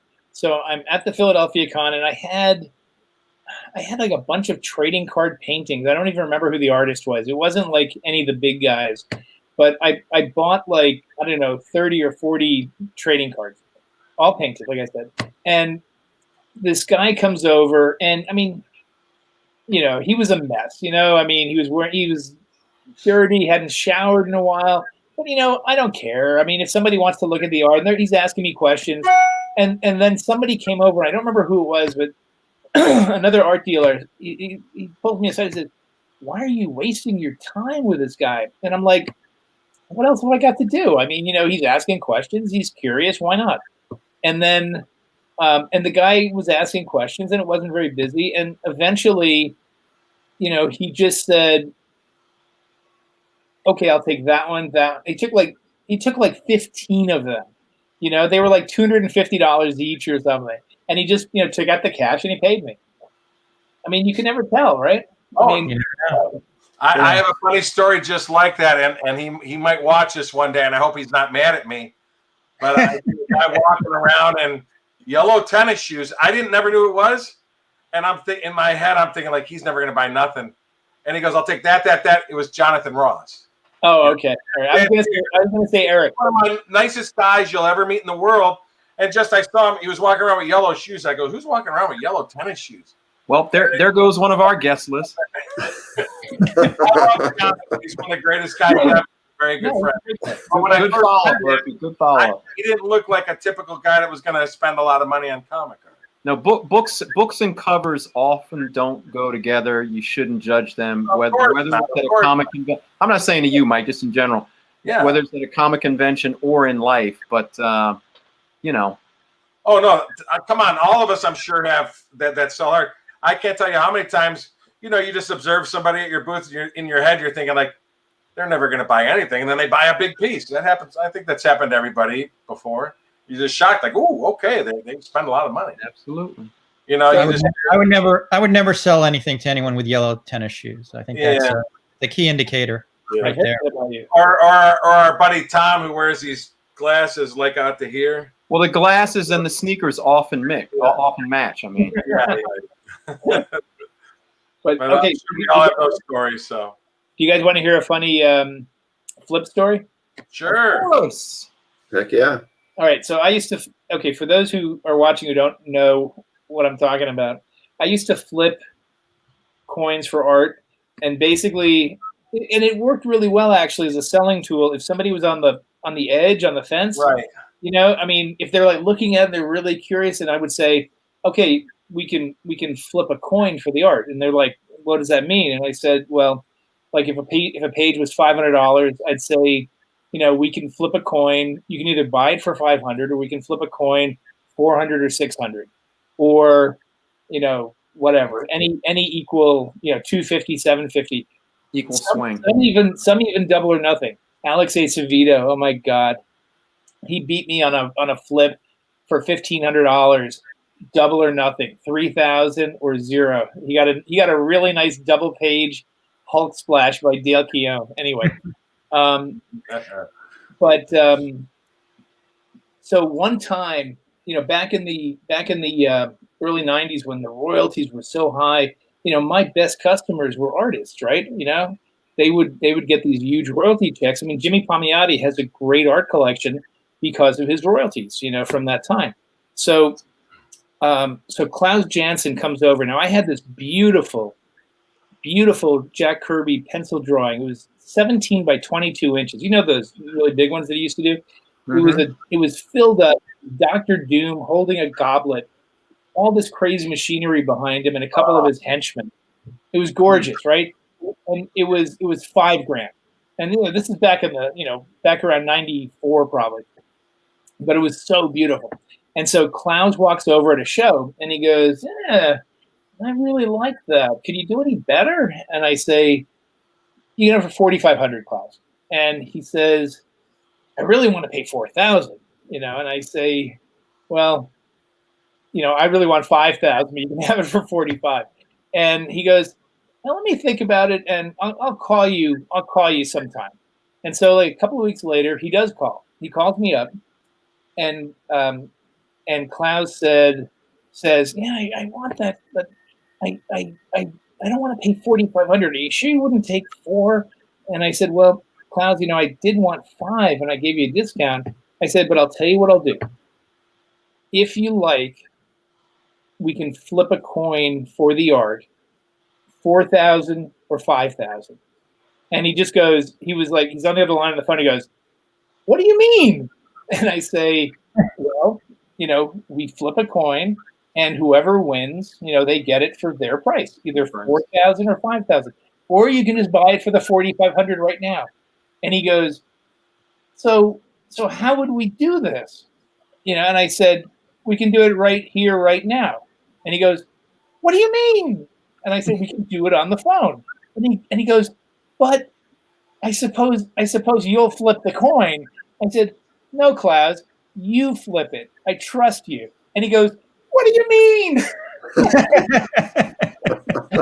So you can ask Klaus this story.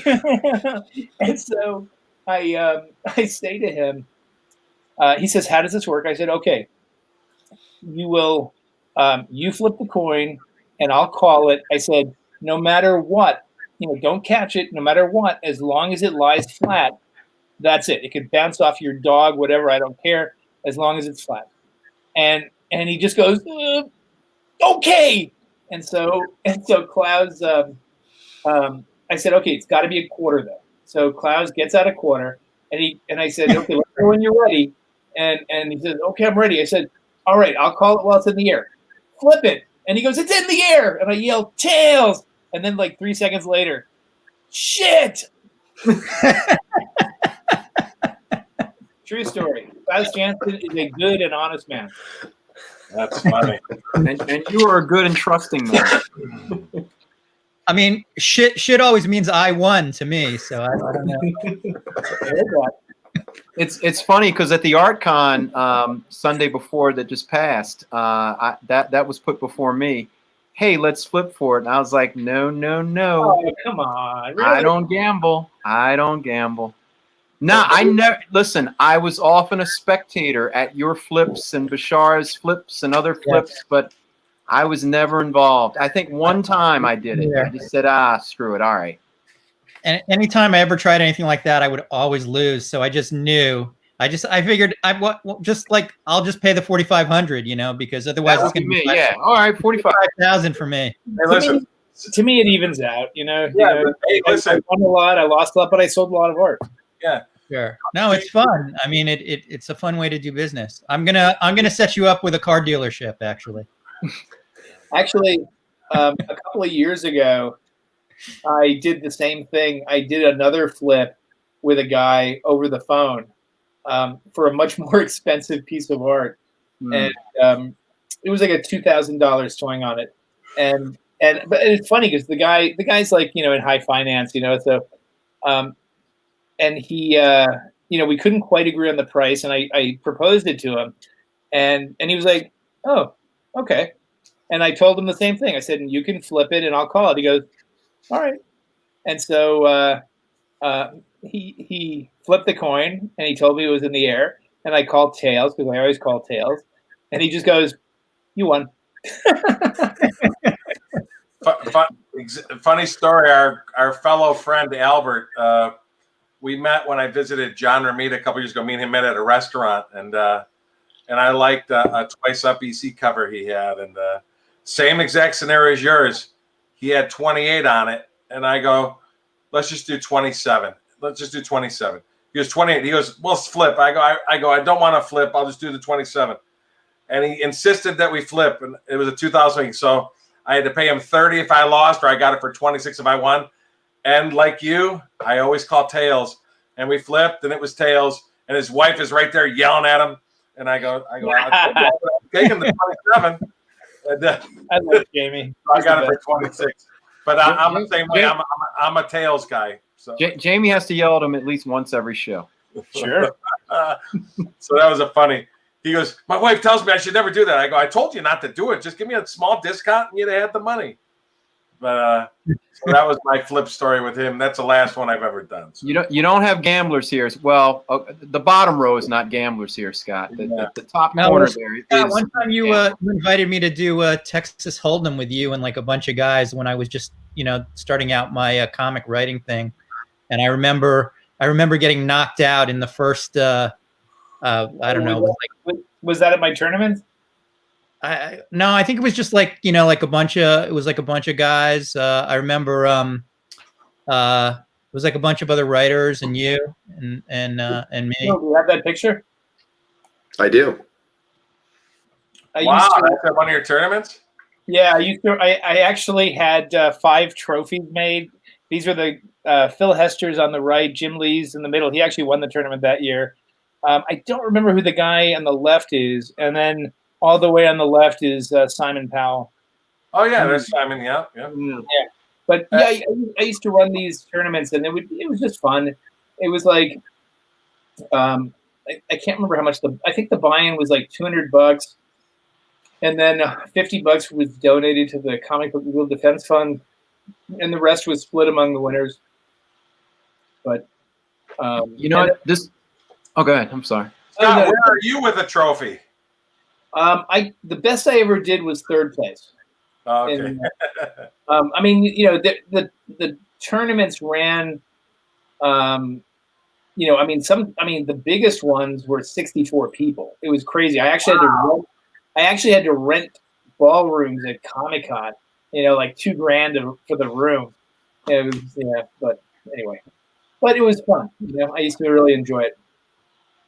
So what's the highest flip story? I'll tell you mine real quick. I didn't do it, but I was at I won't say names either. I was at a certain collector's house. There's a lot of great stuff. Used to have a lot of great stuff. Still has some great things, but What's that? What state? Delaware.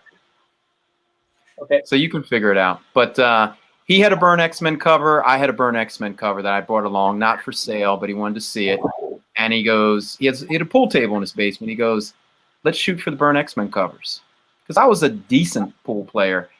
I thought about it for a split second, and I said, nah, I can't do it. Come to find out, when he was younger, he used to live above a pool hall and would play 2.5 hours a day. And I was like, but yeah, no way I was playing for the Burn X-Men cover. I was like, Winner got the other guy's cover? He would have given me his, or I would have had to give him mine. And I was like, no. And they were consecutive covers too. That was the interesting thing. See, to me, it's got to be something that is chance equal. Yeah, like, you know, cutting cards, you know, or something, or flipping a coin. But, you know, playing pool, or, you know, bowling or something. Yeah, no. That's I was like, oh, I'm not doing that. Yeah. And the loss. I mean, the gain was huge, but the loss was like unbearable. My highest flip was 27 or 29, and that's the one I just told you about. Okay. But but I don't remember what the largest number was. Anyway, whatever. But actually, do you guys remember Alex Acevedo? Sure. Mm-hmm. So the first time I met his son, Alex Jr., we were there was like some really tiny little convention in White Plains that Alex wanted to go to. I used to sell Alex a lot of art. I sold him an entire Crumb sketchbook. I actually flew to California to buy it, and then flew back the next morning. And, you know, I mean, I paid $47,500 for it, and he paid $52,500. Yeah, $5,000 for an overnight trip. I had to pay for the airfare, but that's all right. It was a lot cheaper then. But so the first time I met Alex Jr., you know, his dad and I used to flip coins all the time. We used to play golf in his gallery. You know, his old gallery on the 3rd floor. We used to play golf for money, and he had all these really nice young women who worked for him, and they were in these really short skirts, and they would get down on their hands and knees and put tape at when we would shoot the ball, because it was like double doors, and if you get the closest person to the center of the door wins. And so they'd get down and they'd put tape there, and then if it would hit the center and it bounced off sideways, then it was double. But the first time I met Alex Jr., we flipped coins for $100. And I won 9 consecutive flips. At every single, and he flipped every single one, and I called tails at every single one, and I won 9 in a row. And then And then he said, "You flip it and I'll call it." And I flipped it, and it came up. He said heads. No, he said tails. And then it came up. It came up heads on that one. So he owed me $1,000, and he started yelling, "You're cheating me! You cheated! I don't know." And Alex is right there, and Alex just looks at him and goes, "Pay him the goddamn money." I swear to God, that's true. That's a It's funny. magnets, right? It's magnets in your wrists. That's funny. Well, I have never flipped, so Yeah. Once was enough for me. Yeah. I haven't done that in a very long time. Well, And I will never play pool for a burn cover. Ever, ever. Yeah. Of course not. That's crazy. There's some things It's in not a game of skill.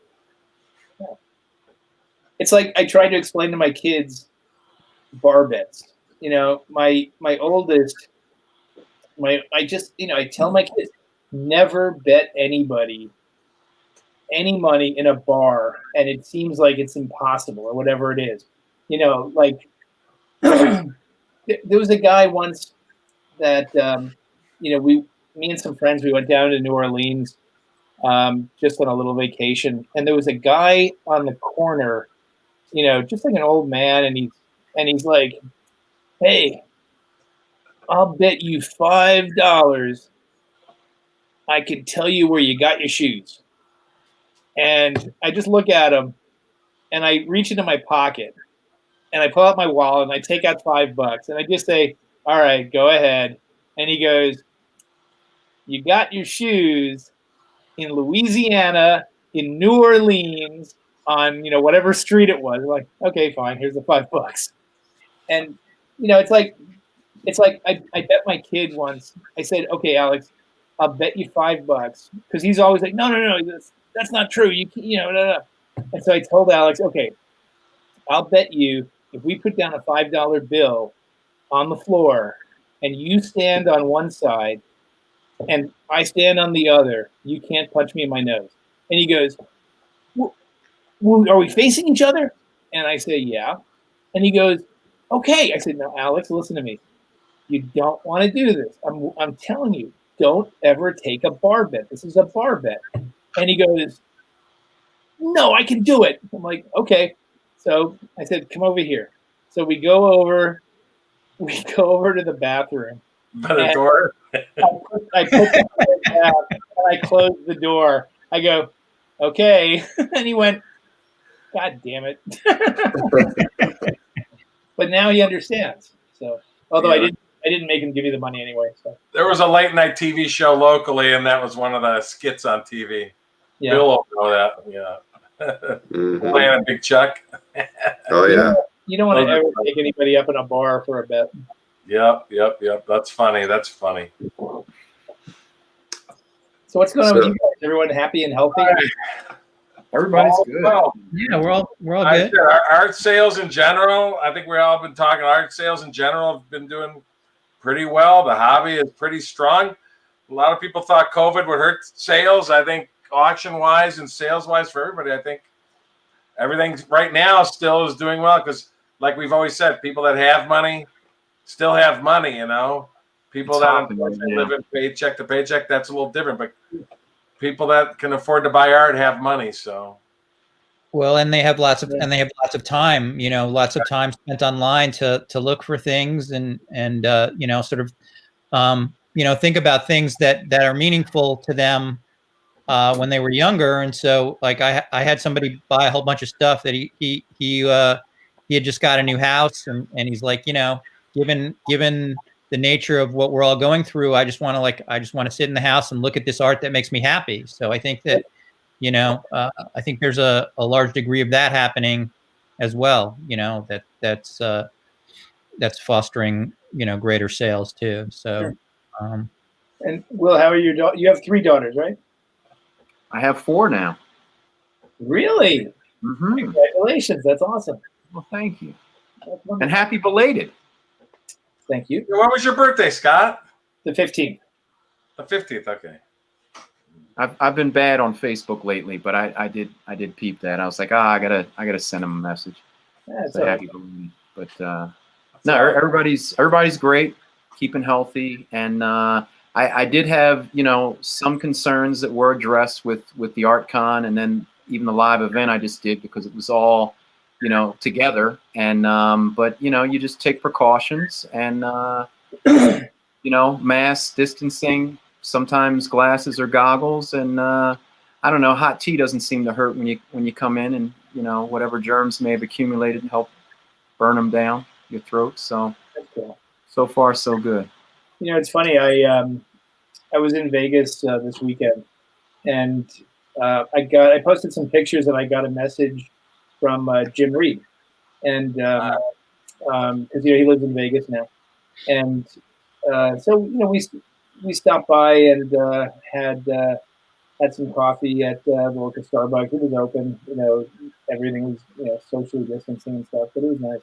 It was really nice to see Jim. Actually, he told me a funny story. He told me that I was the first guy to ever sell him art, and it was at some show in Boston. It wasn't like a Boston Comic Con. It was like a paper show, which that means that I definitely set up there with Norman Woody, because you know he used to drag me to all the crazy little shows. It was nice. Yeah, Scott, are you going to go to the Bashara's LA Art Con, which is next month, October, I think 26th? Oh wow, I didn't even realize. Maybe. I mean, I got a bunch of books that I'm trying to put together. So you went to the first one, right? You were set up at the first one, correct? Yeah, because that's the only one I've made so far. But I remember because you brought your sons to that one, right? Yeah. I think I've been to all but one of those. Okay. Not really, Timothy, but I have. I sell stuff occasionally through Heritage or Comic Link, not regularly. Hey Scott, I was going to mention. I know you had IDW. They had done a Herb Trimpe artist edition book. I want to look through it. I said, if you ever want to do a volume 2, I might be able to help you out, because I picked up a few books over the past couple of years and some covers. So I said, if they ever want to come out with a second volume, I'll go through it and see if I have enough material to help you out for a second volume. Thanks, Mike. I appreciate that. Yeah.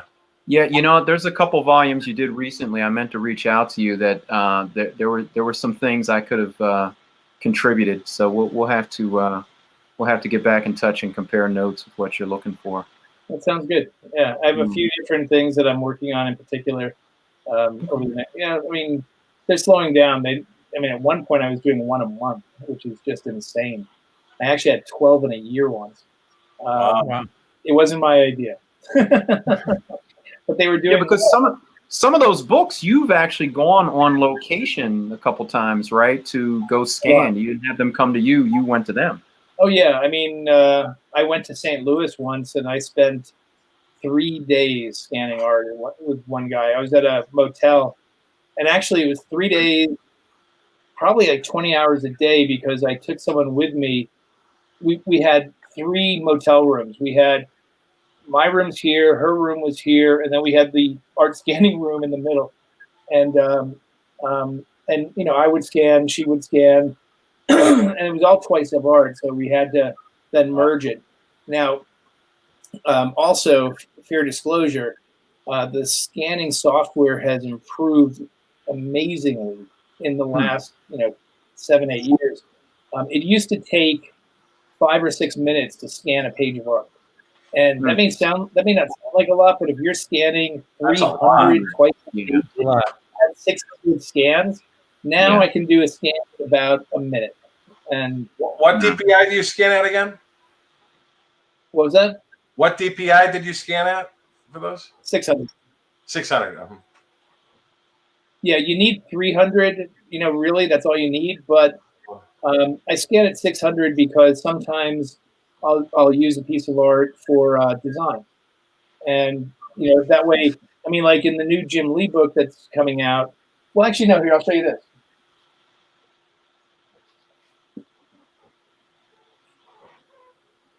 Okay, the old Micronauts coming soon.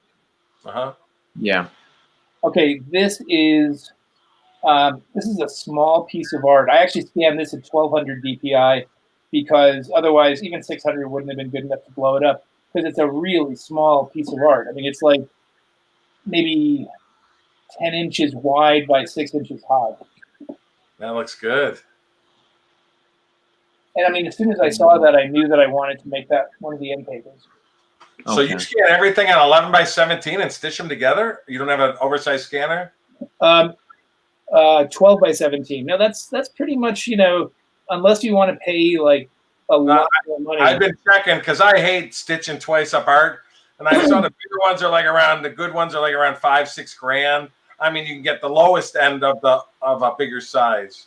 I've been wondering about that for myself. I was curious what you use. You know, merging art is actually really easy. You know, It's not hard in Adobe or whatever.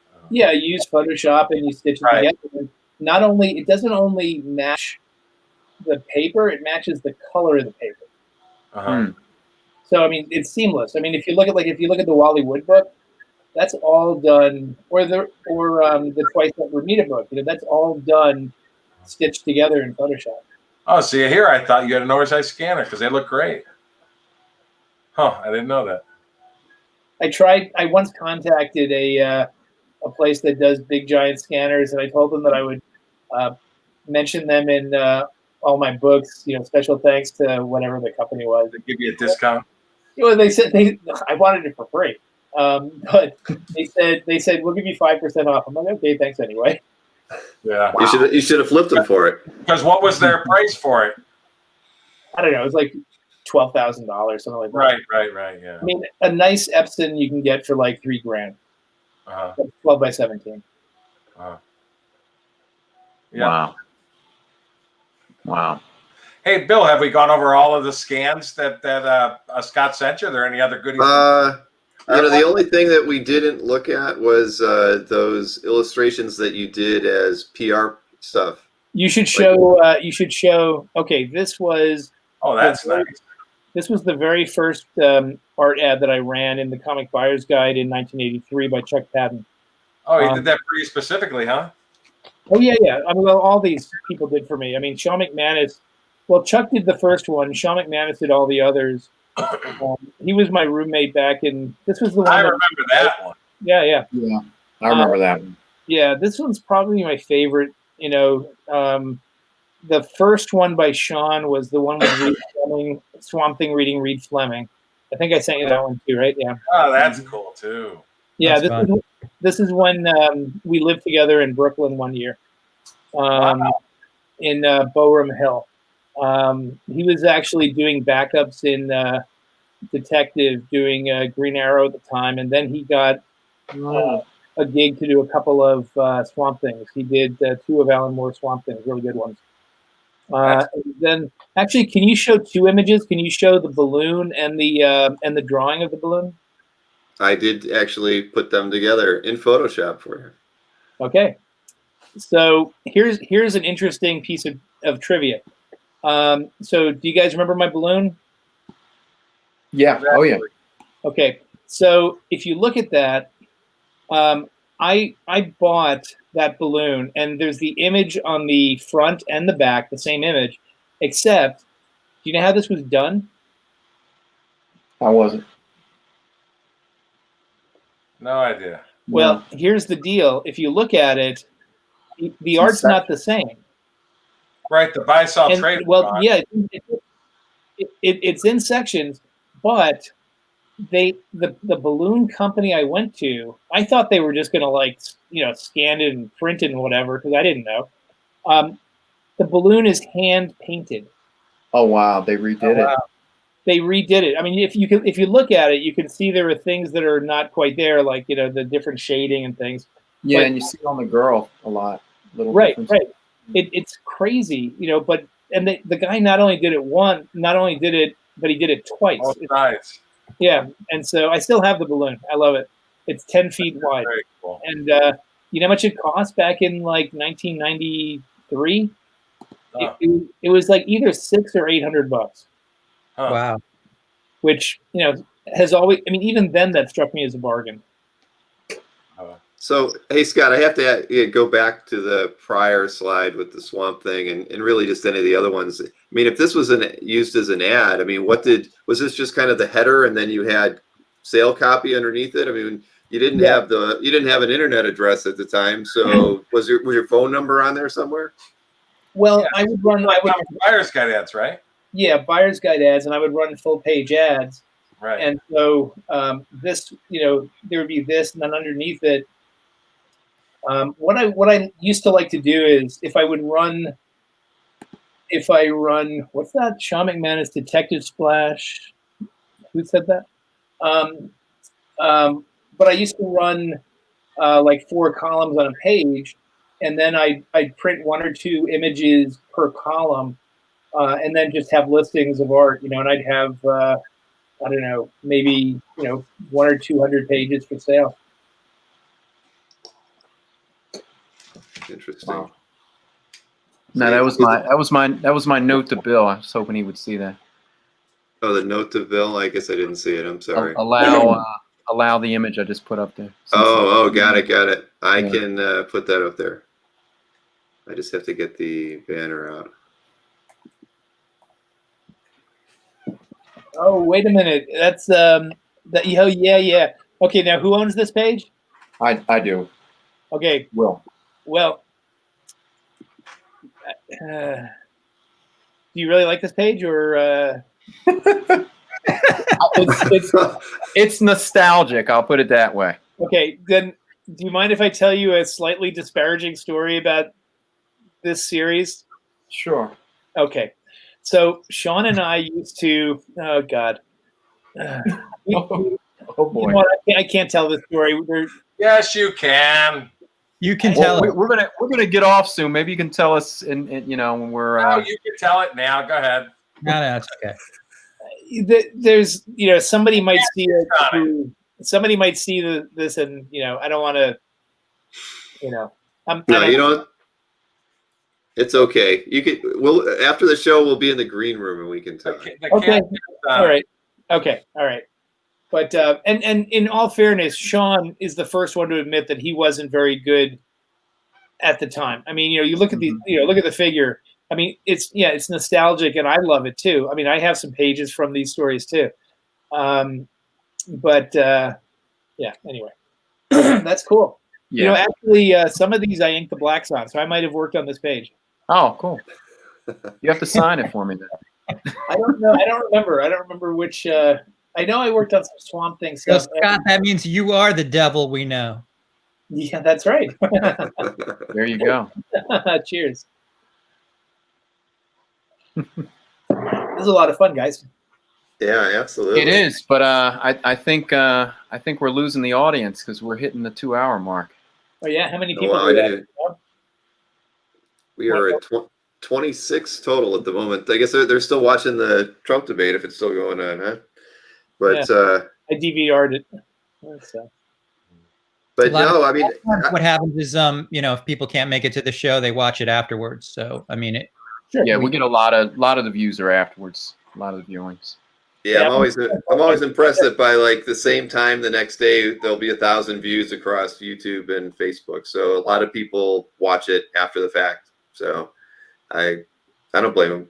I mean, Sure. If I wasn't sitting here talking for 2 hours or watching you guys talk for 2 hours, I certainly wouldn't have made it all the way through. But no, Scott, this is great. I was thinking we weren't actually going to be able to cover everything, from your art sales days all the way up to IDW, but we actually managed to talk about everything. I thought we were going to skip right over Wildstorm, and Glenn went right in for that. So that was good. I mean, I remembered that was my first meeting with Scott. So. Right. Actually, want to hear a funny Wildstorm Jeff Campbell story? Oh yeah, for sure. So when I was still in New York, probably in I don't know, 93 or something, because I think Jeff started working. He won a talent. Did he win it? Anyway, he sent samples in. And actually, before I tell this story, who was Jeff's biggest influence? Any clues? Jim Lee. Most people say Art Adams. I was going to say Art Adams for sure. If you look at his really early stuff, and you can still see it in his work now, Mort Drucker. No kidding. Yeah. All right. Actually, in the Art of Homage, he does a sort of Mort Drucker riff of everyone in the studio. It's really cool. But so Jeff was working for Jim in like '93. They were starting Gen 13, and I remember Jim was telling me, "Man, I got this guy. This guy is so good. He's going to be huge." And so Jim sent me a bunch of faxes of his stuff, right? And I looked at it, and I called Jim back, and I went, "Man, I do not know what you see in this guy." Jeff loves to tease me about that now, by the way. But he's also gotten a hell of a lot better. I mean, that guy is a very talented artist. He is. Yeah. Yes. His art is very sought after. Hey, there's the Jeff Campbell page right there. Ah, that's right. It's the best page he ever drew. It's page 1 from Danger Girl #1. And Who's that sexy guy modeled after? actually, I'll tell you who the sexy girl's modeled after, Salma Hayek. Oh, Oh, okay. Oh man. Although she's a little bit too thin. Yeah. Now, did you and Selma have to pose together for that, or? Oh God, I wish. Oh man, I remember when a bunch of the studio guys went to see From Dusk Till Dawn, and remember the scene where Salma Hayek walks out, and she's just. She had a snake on her. I think the best word to describe her is luscious. I mean, she was just incredible. And I remember just saying, I was sitting next to Jim Lee, and I said something like, "Oh man," and Jim goes, "Yeah, she's kind of fat." Oh, geez. Wow. I'll take that fat. Wow. Okay. Some guys have very high standards. Yeah, but there's pH fat and there's F fat, so that's And then pH all the way. That is pH, right? Right. Well, I can't believe you told Campbell that you thought his work sucked or you didn't know what Jim saw in him. I mean, you should have just kept that to yourself. Well, I told Jim that, and then years later I told Jeff that. No, we're friends, So. Yeah. And one thing that I always find is very important, especially when you're dealing with artists. Brutal honesty?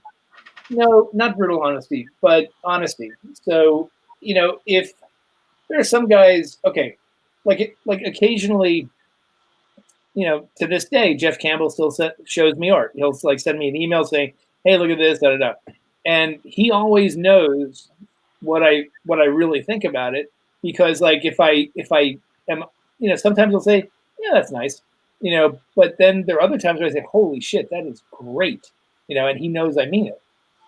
I mean, there's nothing. It doesn't do anybody any good, and that's what, at portfolio reviews. Doing a portfolio review can be really tough if you have somebody who's really awful. The most important thing I find is to be honest with them, but always find something good to say about them, no matter what it is. I mean, Jim actually has the best one for that. I don't use it because it's his, but if somebody's really bad, he'll say, "Yeah, you've got a lot of imagination." That's but with me, I'll tell people, I mean, the hardest thing I'll say is, because I'll never tell anybody they're not going to make it. The worst thing I'll say to somebody is, "You've got a lot of work ahead of you," but, and the best thing you can do is just keep on drawing. There was one guy once who, he was an older guy. He was probably in his mid 40s. And he brought some stuff, and it was really rough. It was really not good. I remember he couldn't, his anatomy was just the worst. He didn't have, one character didn't have a neck, it was just connected to shoulders and Shoulder. yeah, the worst thing an artist can do is learn anatomy from comic book art, because the reason Jim Lee is Jim Lee is because he learned anatomy, real anatomy, and exaggerates it. And all the best comic artists do that. They know real anatomy and they make it work, in the comic book format. But this guy comes up to me and he shows me this stuff, And I start suggesting things to him. I said, have a look at this book and this book. Look, they're great storytellers, but I think your anatomy's a bit rough. What I would suggest is, maybe take some life drawing classes. If you can't afford life drawing classes, go to the park, and just draw people. It's funny you say that. Just real quick, John Romita used to say the same thing. It's true. It's true. And so exact same thing. And so the guy just sat there and he was giving me this kind of condescending look. And then when I'm done, he just looks at me and he goes, "I teach life drawing." And I just looked at him and I started to laugh and I just went, "Oh, well." I had a feeling that was going to be the punchline. But John Romita would say the same thing. He'd say, True. It's not about people. Go in a park, draw a car, draw people walking, draw a tree, draw a chair, draw a bicycle, draw a carriage. Get used to drawing different buildings. I mean, it's the best way to do it. All right, great minds think alike. That's cool. I never knew that. Says the exact same thing. That's cool. I mean, the other thing though is if you are critical and you do tell somebody that that this is maybe not their forte, it's not the worst thing in the world, because if they're really truly passionate about it, if you have to write, you'll write. If you have to draw, you'll draw, and it's just gonna steel them to work harder to prove you wrong. I say it's just like sports or anything. The only way you get better is to do it. Playing against somebody who's better than you. Well, not only that, but also to constantly do it. Like right. when people come up to me at shows and show me their work, like I saw somebody someday, I don't remember now, but at some show I did, it's hard to remember when I went to a show, but this guy came up with some pages, and there were like maybe 20 pages in the portfolio, and I'm flipping through, and there's the early stuff at the front, and it's okay, and then like the last 5 pages were much better, and I said, okay, so the ones in the front over here, how long ago did you do those? And he said 2 years ago. And I said, and these over here, when did you do those? And he said about a month ago. I said, okay, here's the first thing. If you only have 20 pages after 2 years, you're not drawing enough. You need to draw all the time. A guy who wants to, a man or a woman who wants to be a comic artist needs to draw all the time. They need to really put the time in. Getting back to Jim Lee, he went to Princeton, and then he took a year off and did samples. He was going to be a doctor, and he did samples, and he worked on it, and he went to a show and he met an editor. The editor recommended that he go to New York, and he met an artist. I don't remember who it was. Anyway, and so he goes to New York, and then he met, I think it was Archie Goodwin, and Archie Goodwin introduced him to Carl Potts, and then he got a fill-in issue on something. Alpha Flight 52 or 53? 51. 51. I don't know. One of those, it might be. Whatever. It doesn't matter. So this guy, I just said to him, first of all, you're not drawing enough. And secondly, get rid of these first, 12 pages. You don't want to show anybody work that's 2 years old. You only want to show your good stuff. And you don't need to show 20 pages.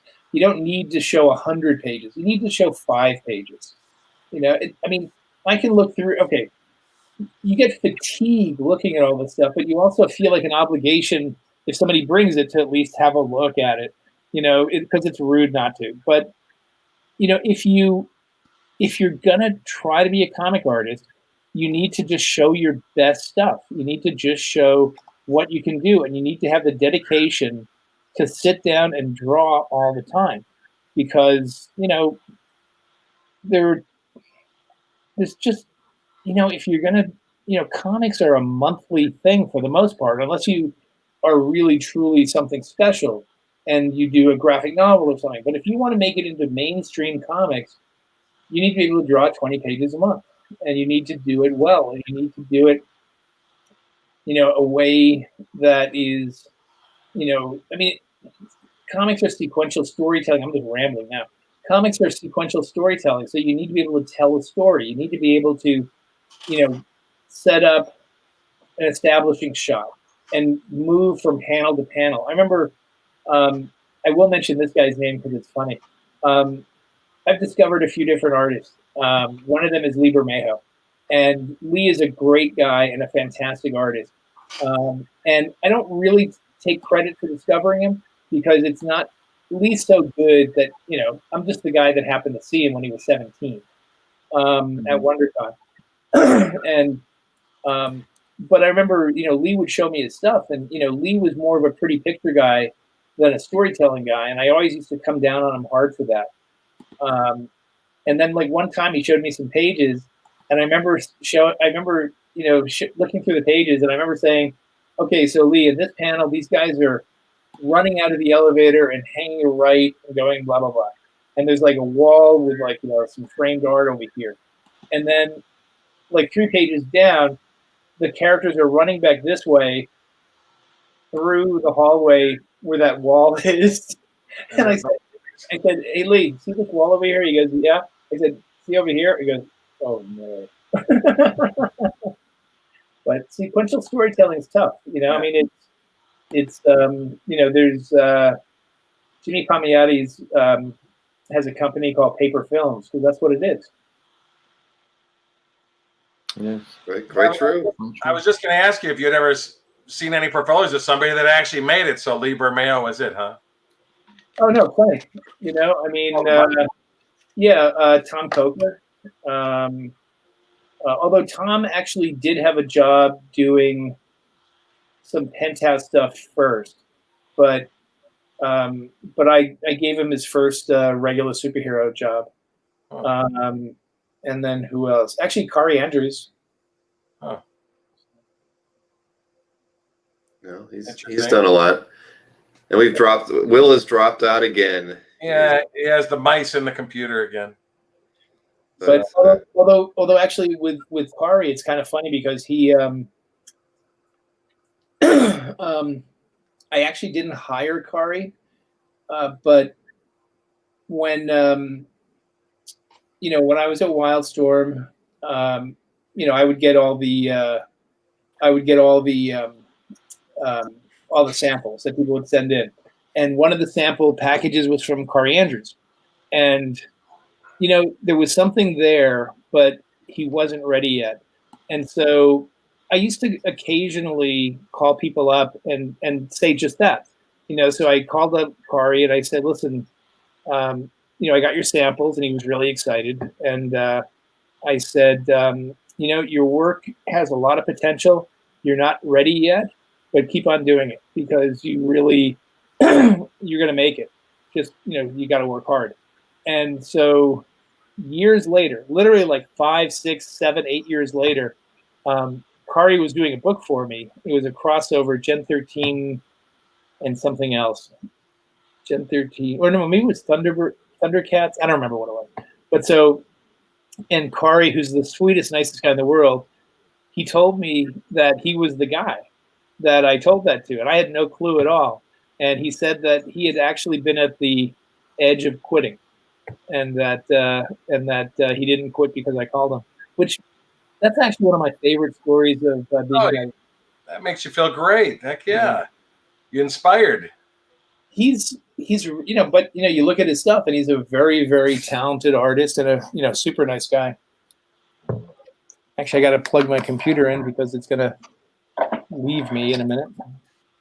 Well, I think we're wrapping up. So yeah, see, Scott. Yeah. is this the record? I mean, I can talk forever. yeah. No, No, not like the quite. record. Not quite the record, but Close to the record. I think George will hold that record for a long time. Yeah, George? sure. Which George? Hagenhauer, Hagenhauer. Yeah, I love George. He's the best. Yeah, guy. he took us to like 2 hours and 40 minutes. Yeah. Wow. Oh man, we're getting. So you're well, just Like you're a just Marvel movie. what's that? It's like a Marvel movie. Yeah. Avengers Endgame. So, what's your favorite Marvel movie? Everybody's? Yeah. For I me, like it's Spider-Man 2. For me, it's the Tobey Maguire Spider-Man 2 is my favorite. That's And good. that, Winter Soldier. Winter That's Soldiers. Civil War, Endgame, Black Panther. I mean, I was Black Panther for me. Yeah, And they're Winter all Soldier. up there. They are. I gotta say, it's hard for me to pick. I like a lot of them. My family and I, a few months ago, actually watched them all in chronological order. Oh my god! Wow. And there were some real dogs, but there are a few in there that are better than I remember. Like, you know what's a surprisingly good one? Guardians of the Galaxy 2. Oh, I love 1 and 2. Yeah. I thought they were both. One Well, is great. Guardians both were surprisingly better than I expected, for sure. Yeah. And the Thor movies leave something to be desired. The Ragnarok was good. Ragnarok's good. Yeah, Ragnarok I thought was the best one. I actually really do love Endgame though, because even though it's like got so many stupid things, like as a science fiction fan, and who loves time travel stories, Yeah. it's really so. Once I realized how much I liked it, I just stopped thinking about it. I mean, that scene where Captain America picks up the hammer. Oh my god! Yeah, that's Oh, right. At the end. Yeah, Oh, yeah, it's yeah. freaking awesome. The last That is battle sequence is freaking awesome. That's a comic book fanboy wet dream right there. Oh, yeah. I mean, that was And I have a theory about something. So tell me what you guys think about this. I believe that the only reason they made Endgame, and the whole time travel thing, was to give Steve Rogers a happy ending. Mm-hmm. I think that's to send him back to the life he deserved. Sure. No, I thought that was great. Yeah. Because that way it gives the whole time he keeps missing his woman and from the first Captain America movie, and it ties it together. So they prefer Steve over Tony, right? You're saying they prefer Steve over Tony because Steve got a pretty happy ending. Tony, not so much. I don't know. I mean, So I was in the theater watching Endgame, and there was this couple next to me, this like young couple, like teenagers or like 20 or something, and a guy and a girl. And when Iron Man dies, the guy just starts bawling like crazy, and the girl like looks at him it's like, that moment. what are you out of your mind? You know what? This is the stuff that we grew up on. We love these characters. No. So she punches him. And he's like, what do you, she's like, you have never cried like that over me. I was gonna say that's a bad move. He's That was like, a bad move on his part. She did that night. Oh man. I said, well, now they can now have Marvel movies like they're doing with Wonder Woman 1984. Now you could have Captain America 1945 and him battling at in the war again and all that stuff like that. Who knows? I guess He technically went back. So Hey, we got Jonathan Majors coming in as Kang the Conqueror, so I think we're going to see some more time travel. yeah. But man, Marvel. Nobody knows what I'm talking about. It'd be cool to see like an Invaders movie during World War II would be fun. Oh, there you go. They could Torch do and Invaders. some- That'd be an excellent idea. Invaders. Or we can get the 50s Avengers with Gorilla Man and Robot Man and all that. Yeah. Sign me up for that one. Yeah. Nobody's going to be crying at that one, I don't think. Although Wonder Woman is really good too. I mean, the special effects were lousy. The CGI was terrible. But that scene in Wonder Woman where she goes into no man's land, that was great. Where she what? You're talking about when they're facing the German army and she gets up and decides to attack. Takes off her outfit and then they're in the trenches. And then I mean that's a fantastic moment, magical moment. Yeah, it really is. Yeah, that's actually one of my favorite comic book movie moments. A movie I like a lot. That moment, it gave me chills when I saw it. I mean, absolutely. Right. Not like Endgame though. Did not give Endgame chills. I don't know. Cap and the hammer. I mean, come on. Really, the not guy topping next that. to me would agree with you, Will. Yeah, you're not topping that. Well, I'm waiting to see what the next ones they do. So. Well, Black Widow. Yeah, Black Widow got pushed back to 2021. I just saw that. Yeah. And the Eternals. Right. Eternals. Yeah, Doctor November. Strange 2 got pushed back. Yeah. What did? Doctor Strange 2. You know, Oh. Doctor Strange 2 sounds kind of interesting. It sounds like they're like thinking about hiring John Krasinski to do like another version of Captain America from like another like multiverse Really? or whatever. And Wow. it sounds like they're going to do some fun stuff with that. Oh. And I maybe like Tom Cruise as Iron Man. Oh, get out of here! Really? No. That's like, well, it's a rumor, but it's a possibility. You know, Because he was going to be Iron Man originally. Like he wound up That's what I heard. and Endless possibilities in the Marvel universe. well, you know what? Thank God he wasn't, because man, Robert Downey Jr. was the definitive. He nailed it. he was He nailed born to be Tony Stark, for Well, sure. you know, but Captain America too, you know, and Thor. You know, those three are, and Scarlett Johansson and Black Panther. They got like those 5. got it all right. Yeah, God, yeah. the casting was perfect. Agree. Absolutely. Bill, I think you better wrap us up because we're gonna keep Right. talking about movies here. Yeah, You look tired, dude. I get up at 6 every morning, so it's about 30 minutes past my bedtime. Oh no, But that's okay. No. I know a couple of you guys are on the West Coast. You're still fresh. But all right, listen. You know, this has been great, Scott. I mean, I'm so glad that you took the time out today, and we got all the technical stuff worked out. Now we Yeah, know how about that? unplug the monitor from the from your laptop.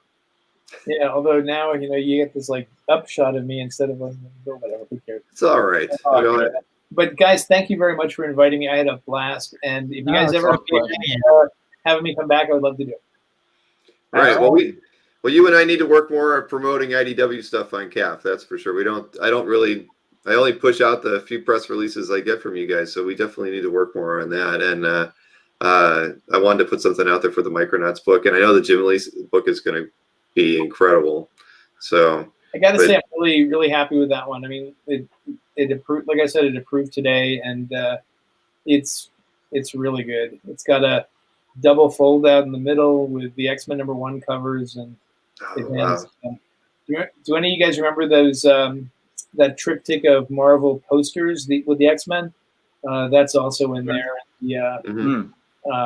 on 3-page thing, and then Wow. lots of other stuff. There's some cool things, so I'm happy with it. And there's gonna be a signed and numbered version. Excellent. Very nice. All right. Well, I'm going to call it a wrap. Thank you so much, Scott. Oh, Mike, do Will, you Glenn. guys want to hang out in the green room so I can tell you that story? Yeah. Yes. Oh yeah. Yep. Oh yeah. We can't Yeah. do that. We're hanging. All right. All right. Yeah, All right. Thanks. everybody. Thanks, everybody.